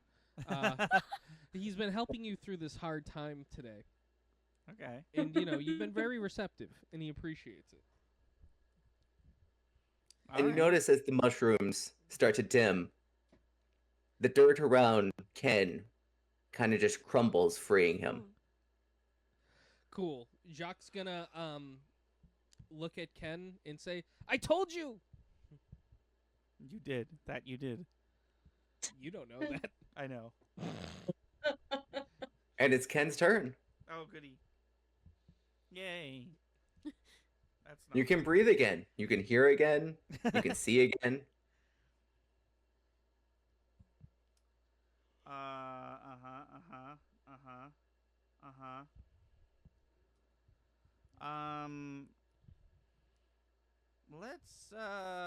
Let's do a,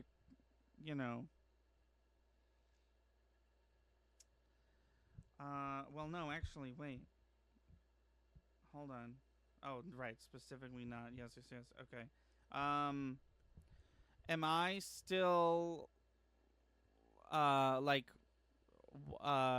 where's mud to touch? Mud touch is still like just a few feet in front of you. Yeah, okay. Then what do we think? Do we think I should assist with the fungus, or do we think punching him did anything last time? No, I think we're pretty solidly onto the fungus at this point. Okay.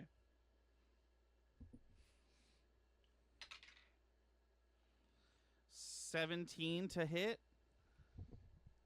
Are you like punching the wall, or I was gonna shoot at it with a bullet. okay?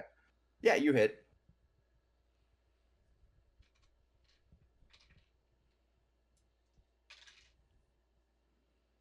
12 damage. Nice. Did you add the +1? +1. Is it's a +1 revolver? Oh, the +1 is for damage. And attack. Oh, I see. So what number did I say? You said 12? I think? 12. 12. So it's actually going to be 15 because it's also plus the 15? 2 for raging as well. Nice. Oh, rage does not apply to ranged attacks. You're Yeah. right. Yeah. Never mind. So Unfortunately. 13. Okay. 13. Sorry. Shoots your I revolver said, at the wall. Still learning. Bullet hits it, breaks into pieces, takes out even more of the fungus, and you just see the dirt man slowly. It looks like the red is leaving his body. Ooh. There's no more red veins running through most of it. There's the one red eye left, and that's about it. He says, "Please, I don't know what's going on. I need you guys to help me. My name is Ansel. I just want to go home. Oh, shit. Just let me go home." Oh, God. Okay. And then, as part of his action, you see the red in his eye glow brighter. And then his face pulses a very bright red as it looks like it's making its way through his veins, around as much of his face as it can, before it all turns to black and his face just crumbles and drops. Ooh.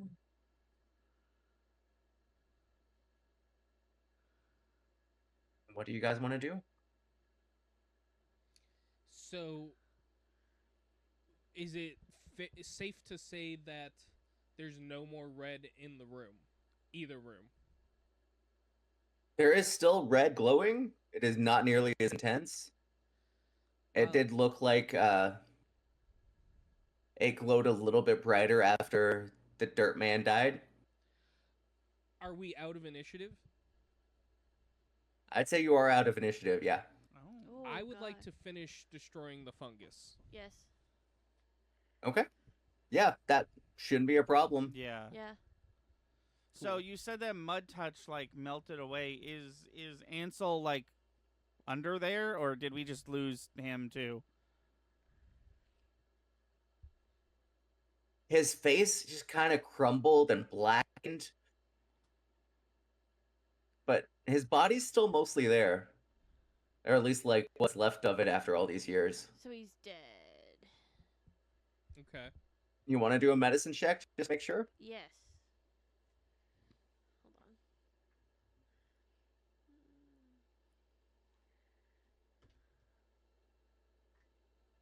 on. I'm gonna offer the help. Awesome. So advantage. So Oh. roll twice. Yeah. You got it. That was actually pretty okay. I have +5, so I it's a 19 medicine check. Nice. No pulse, no signs of life, no breathing, no movement. Yeah. Interesting. You're pretty sure he's dead. Yeah. I have a feeling Ansel died years ago.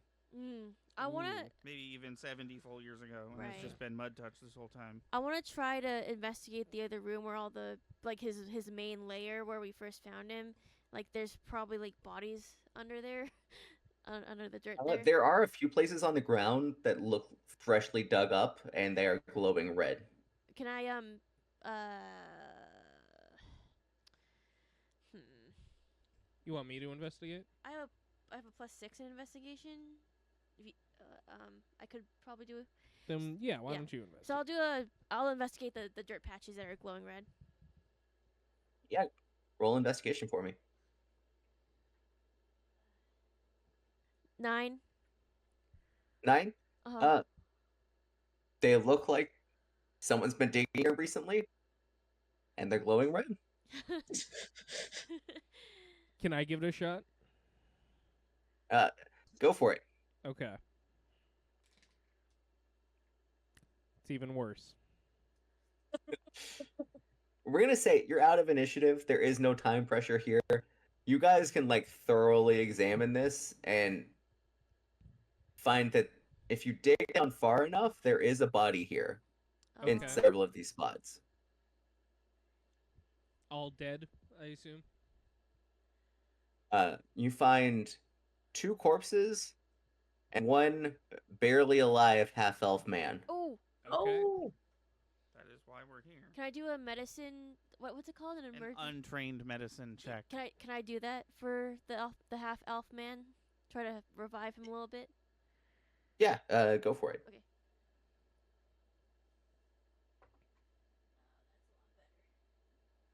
24. Oh, wow. 24. Nice. Okay, he is definitely not dying anymore. Nice. And he's stirring a little bit, but he does not seem like he's in good condition. Okay. Can I try to ask him like, what's your name? What's your name? Yeah, he kind of grumbles. I think it's Arnie. Ah, we did Is it Arnie? Do you know me? it. Do I know you? oh, Well, I kind of say like, well, I have been to your bookstore before, so maybe. But let's get you some help, Arnie. Thank you. And he just coughs up so much dirt. Yeah. ugh. Love it. Okay. I think we go back to HQ with Arnie, I assume, because I figure he must have to give his story. Well, yeah. I'll try to maybe there's people who can like stabilize him there too. So, you guys head back to HQ with Arnie. Are you just gonna leave Anselm's body there? That's another. We should bury him. That's another properly. department. It's another department. We should not bury him. No, Yeah, no. that's the irony. This is a crime scene. This is a homicide I meant scene. more because dirt, Yeah. and if you bury him well, in dirt, yeah, maybe tr- bad things Maybe- will happen. Maybe That's a good maybe we point. cremate him. Maybe we Maybe. leave him alone and let and call i- the i- CSI cleanup crew. Yeah, Yeah. yeah. Okay, exactly. okay. I feel like that this is Yeah. another department that handles this part. It's gotta be, right? I'm not fucking doing it. All right, so you head back to headquarters. You tell them about Anselm's body and where to find him. You get Arnie stabilized. It seems like he's going to make a full recovery. Yes. Nice. And you tell Captain Ted about what you've discovered. What have you discovered? Before we talk to Captain Tad, I would just like to give me one moment. I've got the perfect magic item for this occasion. I'm going to what do I do? Hold on. My I clink together my wrists and my cufflings, and then all the dirt is removed from me. Oh, Nice. And Very nice. I'm completely Amazing. clean once again. They were working overtime today. I'd like a sidebar with Captain, Lieutenant, Who? Chief, Yeah, Tad. Captain Tad. Captain Tad. The chief is. No hope. And say Yeah. something to the effect of there seems to be a leak in the Infinity Prison that you might want to check out. Yeah, we never got to check that Yeah. out Yeah. ourselves. You're Uh, still doing the clearance About paperwork. that, when I put in those requests for you guys to speak with the Dirt Man, they went and checked on him, and he wasn't there. Yeah. You don't say. Do y'all happen to know anything about that? Send the cleanup crew. You killed him. I think the bigger concern is the gaping escape holes that must be in the Infinity Prison. See, that's the darndest thing. There was no hole. No one knows what happened. Oh boy. No one would have noticed he was gone if you hadn't have inquired. Because I was thinking about that too. Let's say this dude could turn into dirt and slip his way. He's not getting out of the pocket dimension. That's what I'm Right. saying. So something's up. Yeah. Mm. Oh, we should have had Baba Yaga identify his body. Like, is this the dude that you used to date? Is this pile of dirt what you used to date? No, because it could be like a clone. Could be, but I mean, it's not. It seems like it's him. Right. So how is this possible? You killed him. I guess that's a case solved. Are you here for your case solving bonus? If Oh. that's a thing that we usually do, then yes, that is why we are here. Okay. You're 300 gold each. Nice. 300 gold each. Yeah. Heck yeah. Oh my god. That's going straight into the cancer stick fund. The what? What? His cigarettes. Oh, the cigarette. Spending him on cigarettes. The huh? And in the meantime, I guess we'll need people to research what's going on at the Infinite Prison. You That sounds like Thanks a so good much idea. for your service. Were That's- there any survivors? Were there any survivors? Yeah, this one, and I point to whatever's left of Ansel Hingle. Also, what's called Arnie. Arnie survived. Oh yeah, there was that guy. Oh, Arnie. Yeah, that's what I meant. Arnie. Ansel Hingle is much. No one remembers Arnie. Arnie. Poor that's- Arnie. No, Arnie's the guy we saved. Yeah. Arnie is in the room with us. He's chill. He's dirt, but he's Ansel, you mostly left dirt, back at but the he's place. chill. I heard word that he's gonna make a full recovery, and it's all thanks to Ken and his team. Fantastic. That's Fantastic. fantastic. Amazing. You could say that it's Knuff. Yep. Wow. Yep. Oh. So, Yashoza, how's your first day on the force been? I just give a weak thumbs up. A barely That's the alive spirit. thumbs Yeah. up. Yeah. All right, well, no, made real quick work of this. How about you take the rest of the days off? All of them? We'll see you back here tomorrow. Sorry. And until next time, enjoy your privacy, enjoy your rest. Try not to die. Thank you. Trying. That's me It's every like- day. It's like Yeah. 8 p.m. This dude's like, take the rest of the day. Yeah, off." we're like, thanks. We'll see you at Like, 5 yeah, a.m. thanks. tomorrow Yeah, for brief. Exactly. Yeah. Yeah. Cool. Thanks. Basically. Thanks, bud. That was awesome. That was can we awesome. can we give a little Thank you. Y'all were great. What happened? Y'all were great. Oh, thank thank you. you. This was a lot of fun. Yeah. I'm excited to do more of this. Oh my god. I Yeah. love this. Okay, this has been so fun. Is there anything we need to do before stream ends? I just want to say thank you to everyone who hung out with us. Yeah. Woo. For this stream, there's gonna be more of these. This, like basically all the podcasts we do are gonna be a once a month thing. So this is also gonna go to YouTube. So look out for that. Mhm. keep an eye out. We're going to talk about giving regular stream updates. If you want to know when the next episode's gonna be going live, check out our Instagram. We'll probably be talking about that tomorrow. We're gonna probably talk about that tomorrow on Twitch, but if you don't catch us tomorrow, it'll be on Instagram somewhere. We're probably gonna start giving a lot more updates on there about just in general what we're doing on the channel. But Thunder just put our links to everything in there. Make sure you check out Instagram. Make sure you check out TikTok, which, by the way, is run and managed by none other than DM Drizzle. Woo. He does a killer job. Check out YouTube. No need to check out Facebook, but you can if you want. Also, we have a Discord now that we're not really promoting at all, but it's there. Check it out. And Patreon, all that shit. Yeah. Should we do a giant sign-off? Everybody say their name? Yeah, why don't we go... Oh God, never mind. I'll start, and I'll end. Lightning will end. Okay. So yes, thank you for being here.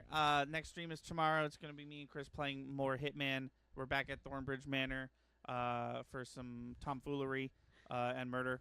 And we'll see you then. And until next time, Ivan Thunder. I'm Monsoon. They can't see who I'm you're pointing Drizzle. to. Oh. I'm Tsunami. I'm Lightning, and we'll see you next time. I told you to do all that, and I wasn't ready. I know. Thank you for watching. Please be sure to like and subscribe. Our channel has daily uploads from podcast video essays, Let's Plays to skits. Be sure to watch on Twitch. We stream all our video game and podcast content live at 5 EST every Wednesday, Friday, and Sunday. Our intro is by Brad Kendrick and music by Froggy and the Friendship. Link to all that in the description below. Thanks again, and we'll see you next time.